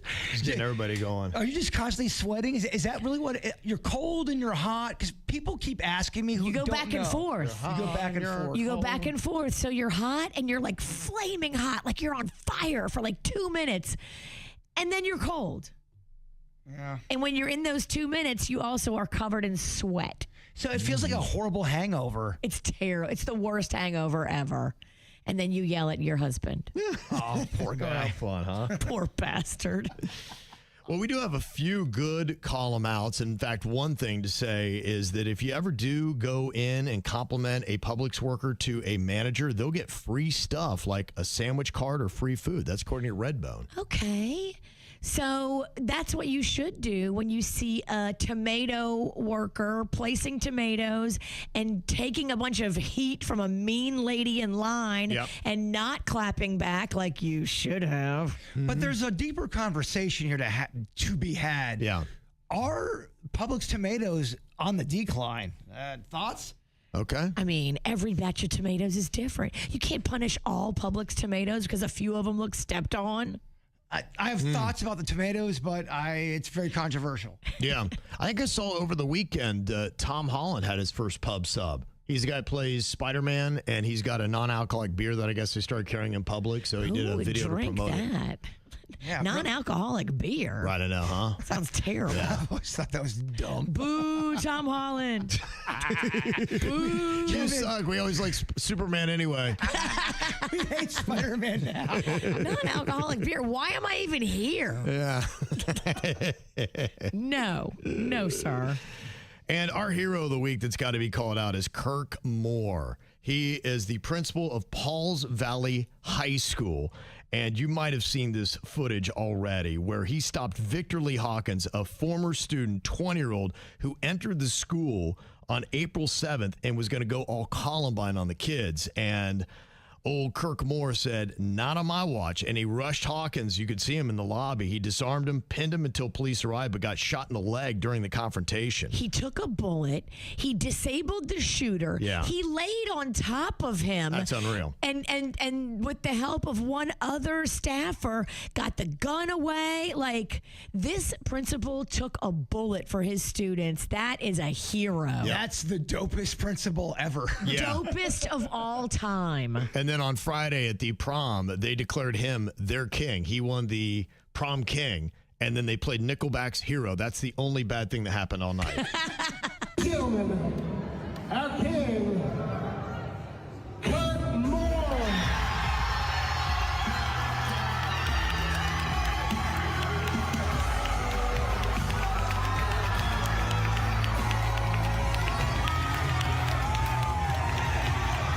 There you go. Pretty cool stuff, man. They should have gone Foo Fighters. There Goes My Hero. Yeah. It's a better song. Okay. I mean, better song. She does have a point. What's the best hero song? Yeah. Mariah Carey's got one too. It's a little slow for the room, though. That's way too slow. It's way too slow. Should have gone Foo Fighters. You should have gone Foo. Yeah. You blew it. Prom DJs sometimes aren't the best, Virginia. I know. You get what you pay for. That's it. Got a couple other ones. Got a shout out here to the Boynton Knights U9 boys soccer team, made the Sarasota Cup Finals, and to the red team for bringing home the gold. Okay. Congratulations. Also, we got a shout out to my son Michael for coming up and lifting all the heavy pavers and putting them in for us. He's a great son. Nice. What a good kid. And also shout out to all the KVJ Nationers going to be running the Boston Marathon today. Wow. Yep. Ooh, that's huge. I got to tell you, man, I got a real deep respect for somebody that does a marathon. That takes commitment. It's not easy. It's something, it's man. Good. I love the idea of a marathon. Yeah, it is definitely something. I think your marathon years are behind you. No, man. I want to run. You could do a movie marathon. I know. I've been going down some dark movies lately. I don't Dark movie marathon. not the same inspiring feeling you want. Ow! There's a lot of dumbass criminals to talk about, baby. It's the whacked out news. People breaking the law. Ha ha, fighting in the nude. Ha, drunk people pooping in the street. Ha ha, it's the whacked out news. So many people on meth. Ow! Well, I guess we shall see, because we have heard about certain files being released before and wound up very unsatisfied about the release of said files. Just so saying. Unsatisfied. Yeah. No one's been arrested. No one's been prosecuted. No one's been punished. Oh, all these kids and women assaulted themselves, I guess. Yeah. Nobody's in jail. Well, nobody happy about the release of the Epstein files. Will they be more happy about the release of the UFO files that the president is dangling in front of us? To begin releasing government files relating to UFOs and unexplained aerial phenomena. And I figured this was a good crowd, because I know you people, you're really into that. I don't know if I am, but so I'm pleased to report today. I thought I'd save it for this crowd, because you're a little bit out there, you know, a little bit. That this process is well underway, and we found many very interesting documents, I must say. And the first releases will begin very, very soon. So you can go out and see if that phenomena is correct. You'll figure it out. Let me know. Okay, the president's still holding that he hasn't seen any clear evidence that there is any alien life form, though. I went down a huge alien UFO rabbit hole over the weekend. I saw something in the sky that no one else saw. They're like, hey, crazy. Hey, the guy over here watched all the UFO documentaries. Let's give him a little glimpse. And they showed you something. They're messing with you. Yeah. There is a theory that people that are believers, that they attract what they believe telepathically, they hear your call. There is a theory called the law of attraction. Exactly. And I have an alien monument out in my backyard. We know. We've seen it. I want to brag a little bit. Such an investment piece. Right. It Yeah. really was a great deal. Well, you know, we've heard about these missing scientists, and there's another one now. Looks like we're at 11. 11. Yeah.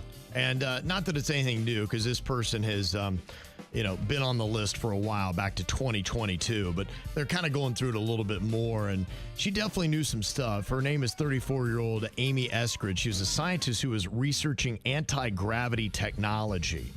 And they believe a lot of that might be what propels some of these craft is anti-gravity stuff. And so there's a real big desire to try to find that kind of stuff and be able to manufacture that. I'd love a little anti-gravity on these loose breasts. Okay, yes. Ooh, or bring that technology to the brassiere. Right. Or these nards.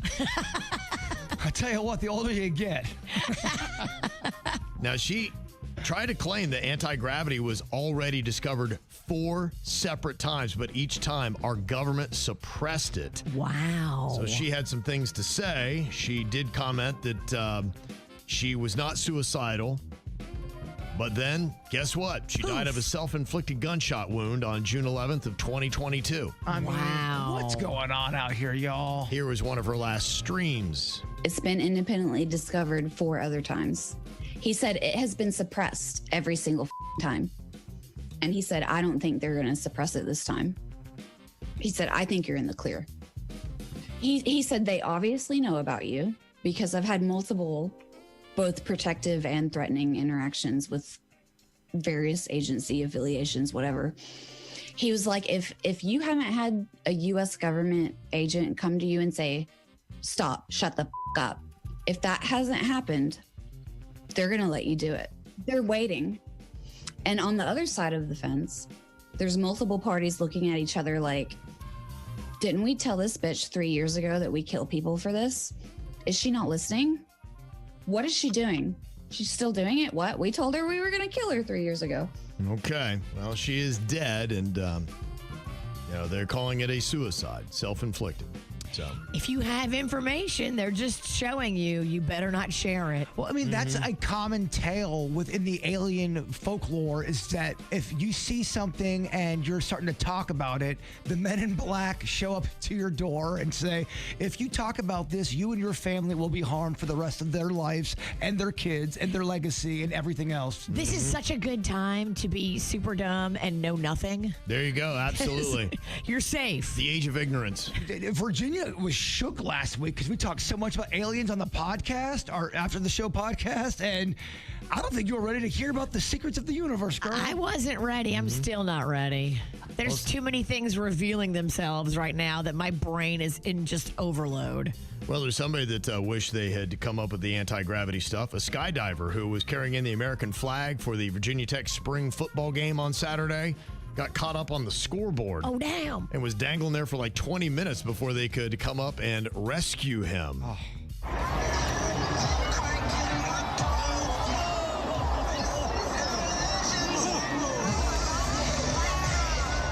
Just embarrassingly dangling there for 20 minutes, and they had to stop the game for an hour. I love that they're playing that song. This is how legends are made. Yeah, you're a legend for the wrong thing. You're dangling from a scoreboard. And something else that had an issue with gravity. There was a hot air balloon pilot in Southern California who's being celebrated for his quick thinking when he had to make an emergency landing on somebody's backyard. All 13 people amazingly were uninjured. There's no damage. But the passenger, Brianna Avalos, and the homeowners, Hunter and Jenna Perrin, were talking about the landing. And they're like, well, we just walked out back and there's 13 people in our backyard. That's kind of weird. At first, I was like, oh my gosh, we're in a backyard. Like, this is crazy. This guy's like, they just landed in your backyard. I opened the sliding glass door and there's a basket full of 13 people in my backyard. He says there's not enough wind because the wind kind of like stopped a little bit. And he was like, we're going to land. And we only had a little bit of fuel left. The pilot, he was masterful. You know, he got it like right down inside, like directly into the backyard where there was nothing. They came in and he kind of just plopped straight down and was moving very slowly. Okay. Wow. How about that, huh? That's amazing. Yeah. Crediting the pilot. Now, what do you think about putting beds in economy? Air New Zealand is thinking about doing this. You would pre-book a 4-hour slot for a nap in one of the economy beds for about $300. Now, the bedroom has rules: no snacks, no strong-smelling perfume, no cuddling, and no shoes. You only get 4 hours of the flight? Guess so, yeah. And you got to, what, switch it out so some person can come in there after you? I am not going to go lay in somebody else's warm bed that they've warmed up with their body heat. And you have to go first. You cannot go second. Is that how you get rickets? Maybe. It sounds like there's definitely a skin condition waiting for you in those sheets. Huh. No thanks. And something else that may not be good for travel either. There is a Chinese electric vehicle maker that has received a patent for an in-car toilet that would extend from beneath the passenger seat. It's designed for long road trips and camping use, and it can be activated by a button or voice command. What happens is the toilet then comes out, you can use it, but it includes ventilation and exhaust systems for odor control. And the waste is collected in a manually emptied tank. Wait, you could have a shotgun pooper? Yes. You could be driving along and somebody could be, yes. And like my husband is just sitting next to me, shotgun, and he's dropping a deuce? That's rough. No, That ain't the one, girl. Not today. Yeah, that feels kind of rough, right? That's just too close. Yeah, not sure if I'm going to be with that. Don't know how you feel about this tech, but they had robots running in the Beijing half marathon, and it zipped right past all the humans. Oh, yeah. Not a problem. It's at a point where I think everyone just is kind of just said, all right, yep, robots are going to take over. Yeah. Okay, what do you have for lunch today? Horrifying. They said last year most robots failed to finish. This year, just right past them. Yeah, because the technology is really advancing quick. Yeah, so imagine if it's chasing you, it now will catch you down and kill you. Yeah, kill you and then go hunt your family and kill them. Can you believe our life has turned into a 1980s movie? No. Wild, isn't it? I can't RoboCop, believe it. Baby. And more fun race. They had the drag races in Key West over the weekend. Dudes in drag run up and down Duval doing obstacle courses and high heels. We did that here in our parking lot a couple of times, and that is fun. We did it in Key West one time for a Wild Quest. Remember that one of the drag queens fell into the fountain? Yes, I do remember that. That was hard to watch. It was tough. Because if you fall in a fountain with a full face of makeup, that is tragic. Yes. And our grossest criminal of the day is an inmate in Washington who tried to smuggle fentanyl into a prison in their backside, and when they were caught, they tried to quickly swallow it. I am...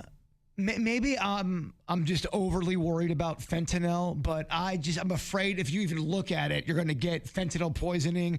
So I found something in my lawn over the weekend, and I'm like, oh my gosh, who put a pill on my ground? And I'm going, oh my God, someone's trying to kill me. They're trying to kill me. It was a Lego piece. Who do you know that plays with Legos? Yeah, I'm a Lego man these days. What are you thinking about? What are you thinking about? What's on your mind? Are you thinking about? What are you thinking about? Well, what I've got on my mind here today, a legend of radio has passed away. Very sad to see that Bob from the Bob and Tom show has passed. Oh, that's a bummer. I did not know that. They have been in South Florida for a very long time. We're on a sister station, radio station that we were on back in the day on the Gator, and they do a great show out in Indianapolis. It's amazing what they've done, and the show still goes on. Without Bob, but obviously they're very sad to see him have gone, and luckily he had a little bit of time, was able to step away from the show to enjoy a little bit of retirement, but just tough to see a legend like that, a guy that just was so easy with a laugh, and he laughed, just a really good-hearted person, and so really sad to see Bob pass. I know a lot of Bob and Tom fans are very sad today with that. So he's a legend. He is legend. Legend. Mm-hmm. Yeah, absolutely. So he did our field very well. It's crazy because everyone always thinks this is my first job in radio, but I did do a thing before this show for about 4 months, and I remember the first thing I heard going into the building, Bob and Tom. Bob and Tom, Bob and Tom. I mean, they were just go, this is what you want to do. They get the best bonus. These are the guys, man. Oh, I remember when we saw their bonus come across the fax machine. Do you remember that, Virginia? I do remember that, and I was like, whoa. They make some money. They make some cake. Yeah. They did all right for themselves. So wow. Yeah, there you go. But sad to see the passing of Bob, from Bob and Tom. Jbird, what you got on your mind today? Well, I feel like I obviously have to address a little bit of this because I keep getting messages and people going, why is Bird walking this way? What's going on with Bird? I had a dog that was off a leash run up on me and jump on my scar on my hip, and it just threw out my entire body. And I'm fine. Everything's great. I'm not, like you said last week, I'm not dying, but it's just a setback is all. So, you said this is the third time a dog has jumped on you since you got your hip replacement surgery? Yeah, it is. It also, That's crazy. I don't know what's more annoying, if it's a dog off of a leash, and I love dogs, by the way, not the dog's fault. No. Dogs off a leash or drunk people. I can't. Drunk people with dogs off a leash. Oh my gosh! But just, I mean, it's a lot. Yeah. So yeah, it's nothing. I was bummed out this weekend because I had a few setbacks physically. Just outside forces, and I wanted to go out to the pizza eating contest as Captain Crust. I had this whole, I was going to surprise y'all. Aww. I know, and I really took it hard, but I wanted to know what happened out there for the pizza eating contest with Sicilian Oven. Yeah, it was great. It was so much fun. It always is. Most of our contestants were there in it to win it. It came down to the wire, too. There was a young kid going up. Julian, I think, from Loxahatchee, and then you had Mini Fridge. Mini Fridge. It was between those two. And Mini Fridge was a dude. I saw him doing lunges, and he'd actually run a 5K in Miami in the morning.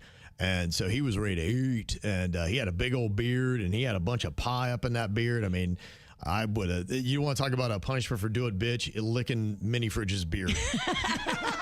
Mini Fridge was literally like 30 seconds behind the guy that won. Yeah. Mini Fridge, great name. It's a great name. Yeah, you can see him. It's in the video on the KVJShow Instagram. There's a video up there. You can see Mini Fridge in the winter. Mini Fridge came back yesterday because I was out there all yesterday too.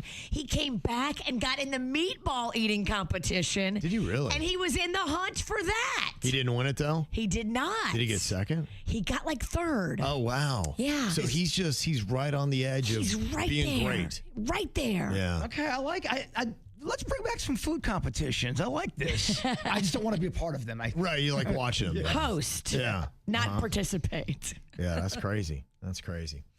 All righty, let me see. Coming up here in just a couple of minutes, today is the old 420. Big old Mary Joanna Day. I guess this is a day of celebration if you love it. I mean, I've heard people that are out there, even there are songs to celebrate this day. I wanna marijuana, the most beautiful plant in all flora and fauna. I mean, come on. Catchy stuff, right? Marijuana, so do my friends Tatiana and Brianna. I wanna marijuana, don't care if it's from Tijuana or Botswana. I wanna marijuana with the Chicana at Benihana. Okay, there you go. Did you take any tinctures over the weekend? Oh, yeah, I do. Always to sleep, baby. Always to sleep. Yeah, I'll be celebrating in the tincture department today. It relaxes you? It does. It does. I needed to quiet my brain down to get to bed. I have a hard time otherwise. Because sometimes that kind of stuff can make people go the other way, and it makes them overthink and not relax. And you respond to that well. Yeah, whatever it is that I've got. Now, I've got somebody on the side that knows a good bit about this stuff, that was a really great consultant. A coach, yeah, if you will. If you would say, yeah, a consultant that said, hey, man, here's exactly what you need. Let me show you the ropes. This is going to help you get to bed. So, yeah. And let me tell you, this dude knows his stuff. Oh, yeah. No, he does. I wonder who you're speaking of. Well, and it's crazy because I time it out because it takes about 2.5, 3 hours to really kick in. And when it does, it's like it's just, dude, I'm going to sleep. And I love it. What's crazy is there's a timing situation with all of that. And if you don't time it out right. I know. Well, the worst is like one time I took it and they're like, "Oh, hey, we have to go out on emergency." I'm like, I can't go. I would love to see. When it's done, it's like, no, in 3 hours I need to be by a bed. Daddy needs to lay. I want to see Stoned Kev bad. Oof, yeah, I don't know. He's snogging. Oh, I am. Just, sleeping away. He's producer Denny's, and he knows when you're high. He's producer Denny's, and he's one hell of a guy. All right, Denny's has his superpower. He knows when people are high and when they're trying to fool him.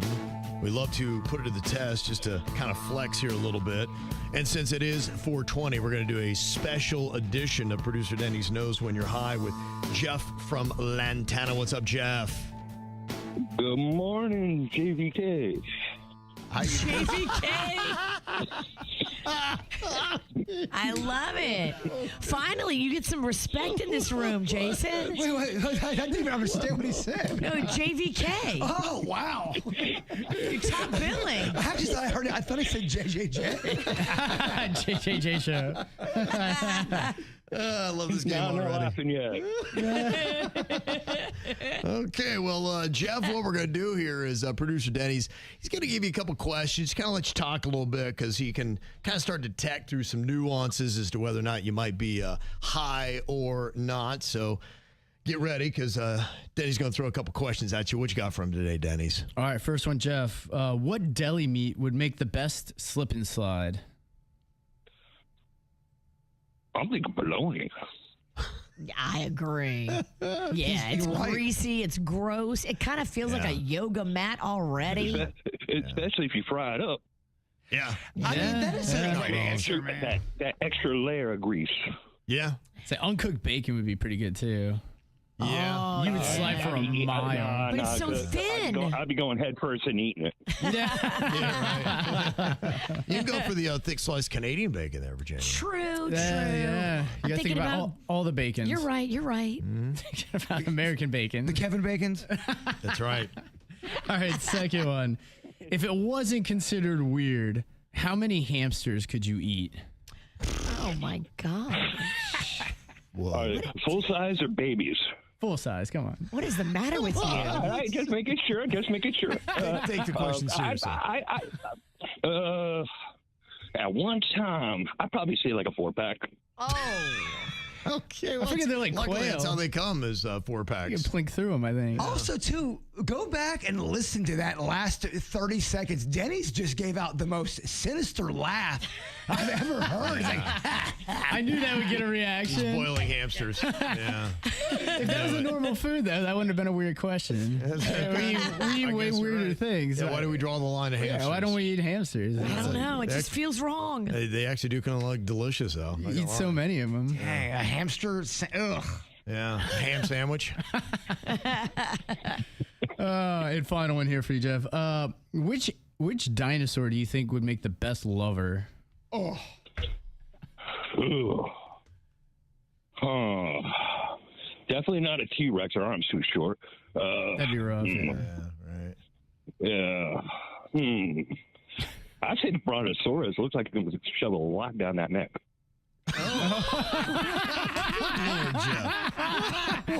Good Lord. Wow. You're right. There's no end. He can take it. Yeah. Wow. Great answer. Jeez. Yeah, okay. Good argument. Oh, Denny's. man. All right. Well, we heard some interesting stuff, including the intro with Jeff from Lantana. Gosh. Do you think he is high or not? I mean, that intro made me think he wasn't high because it's such a fumble. Is he being silly? Is he being a silly guy? Definitely likable. Likable, very good answers. Fun at parties. Man, I feel like he's trying to just trick me, though. Okay. I do. I feel like I think it's too much. I'm going to say not high. Okay. Wow. I'm high as a kite, dude.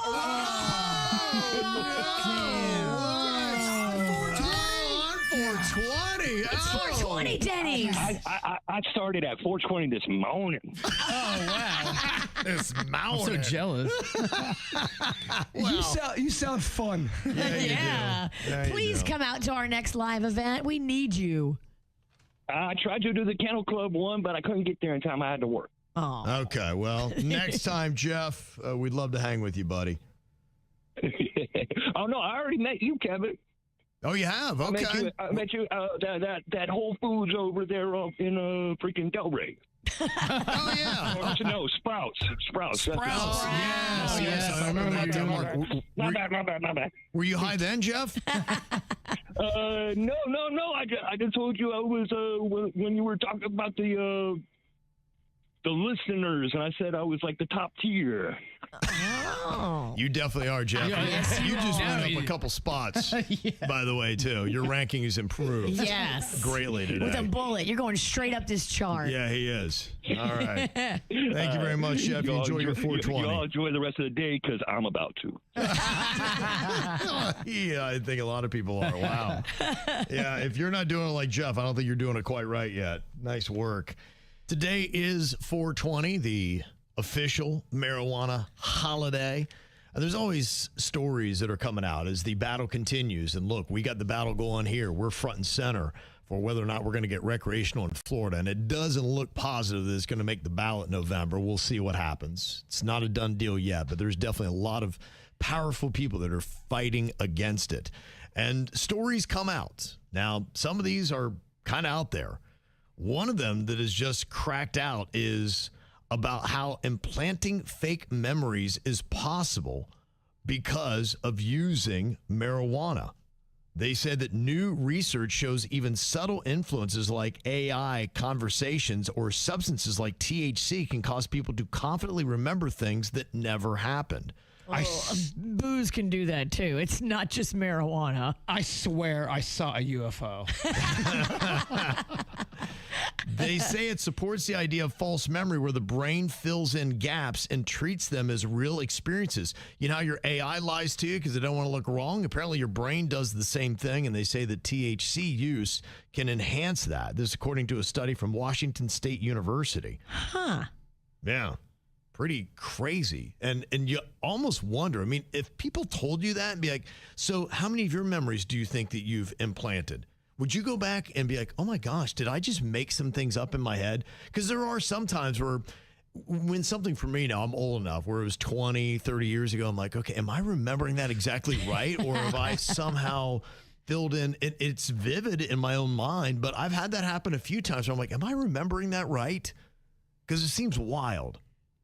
I'm like, was that exactly it? Or have I somehow filled in the gaps? And I guess your brain will do it. Well, that's just normal with time. If you throw anything on top of that, like you're saying liquor or whatever, that you can't figure out, it makes it tougher too. It does. Mm-hmm. Yeah, so I just kind of wonder. It is kind of interesting that they say humans can have that, where you have false memories and some substances can increase your likelihood of doing it. People have been convicted and gone to prison for life and died in prison because people have remembered something the wrong way and they really thought they believed it that way. Yeah. It's crazy. Or you could have people that really believe that they're innocent and they're not innocent. Yeah, that's true. There was part of I really believed OJ thought he was innocent.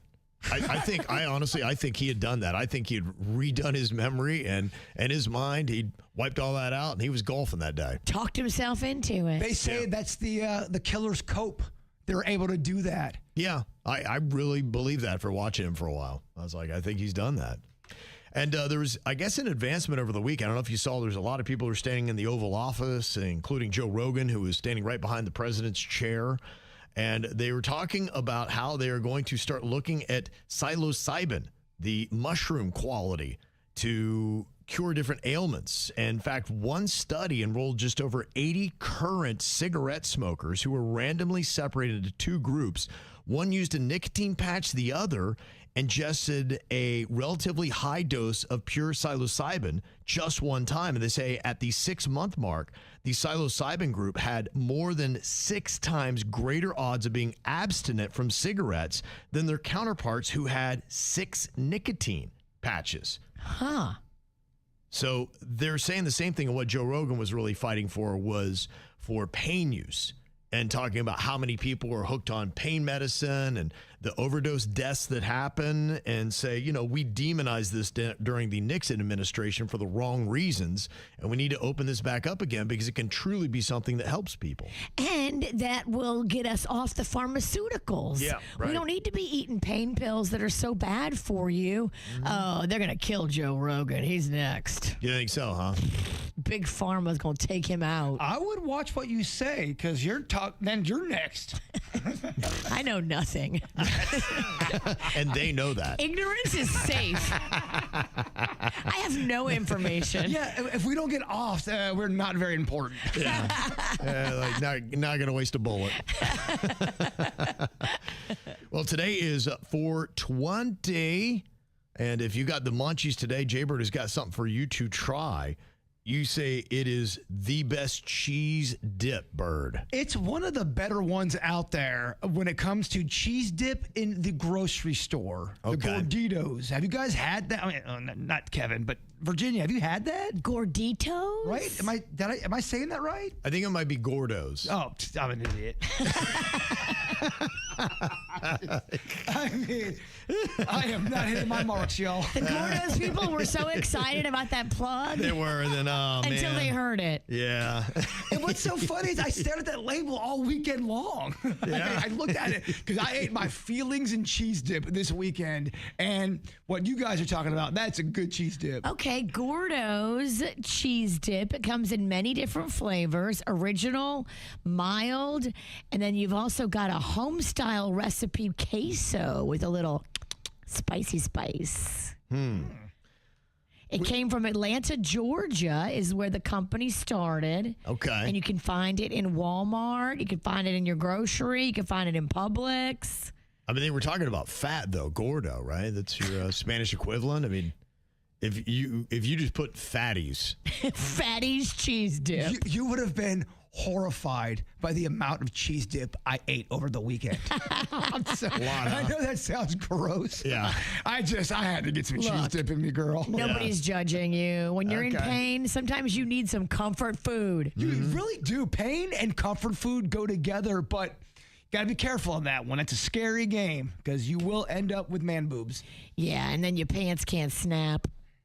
Something else maybe to take in for 420. Nutella has launched Nutella Peanut, its first new flavor in more than 60 years. Huh. They say the spread combines Nutella's classic chocolate hazelnut taste with roasted peanut flavor, creating a richer, slightly savory version of the original. I would love to be in one of those creative meetings where they're going, all right, so let's just, what kind of Nutella flavors you guys want to think about? Let's throw something off the wall. What are you thinking, guys? I would love to be a part of that. That seems basic. I mean, yeah, why not put the peanut? I mean, it took them 60 years to even crack into that. Something tells me the peanut is a lot cheaper than the hazelnut. Maybe. Yeah, and so they can cut back on production costs by a little less chocolate, a little more peanut. They're making you think they're coming up with new creative flavors. Oh, guys, try this. We're just cost cutting. Yeah. You are going to ruin Nutella. Don't you dare. Do not change Nutella. Let's try it first. Let's see if the peanut Nutella is good. I mean, if it tastes like peanut butter, I'm here for it. I mean, I think about Fat Kevin a lot when just in general. Okay, yeah. But when you as a kid, when you loved those treats, I wish you could have had Nutella. I don't think you've ever had Nutella the way you need to have Nutella. Probably not. I mean, I know of it, so it wouldn't be like, yeah, okay, I know what Nutella is. And I get the concept. It's absolutely amazing. Nutella and peanut butter go really nice together. Sure. Yeah, absolutely. Yeah, I'd love that. I know my weaknesses, and so I do not tempt Fat Kev with that. Remember that period of time where I gained 20 pounds in a month? I was on that Nutella pizza for a while. It can sneak up on you. Oh, yeah. I can see that. She likes it thick. Yeah. Uh-huh.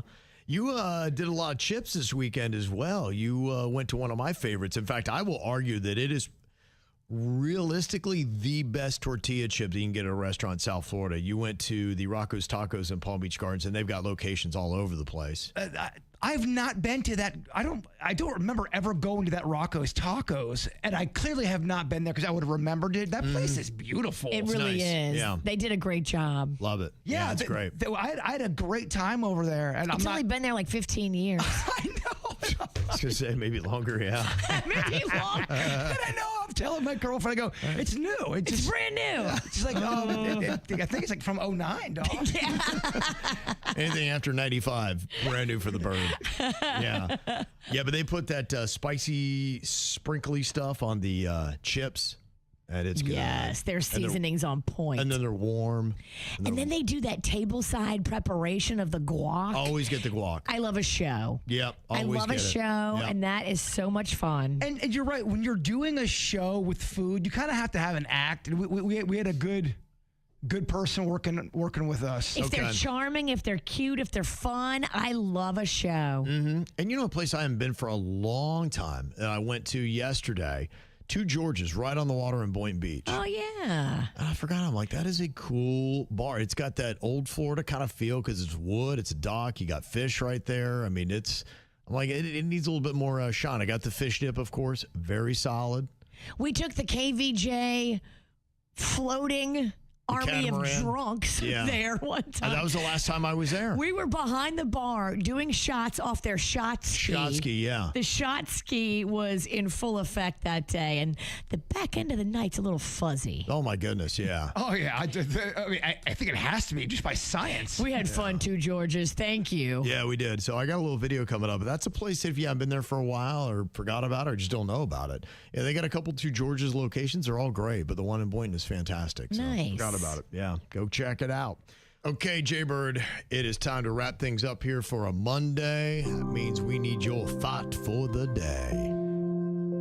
You got it, Kevin. Here I go. Okay. 420 is the only day where doing nothing feels like a full-time job. Yeah, baby. The KVJ Show on 97.9 WRMF.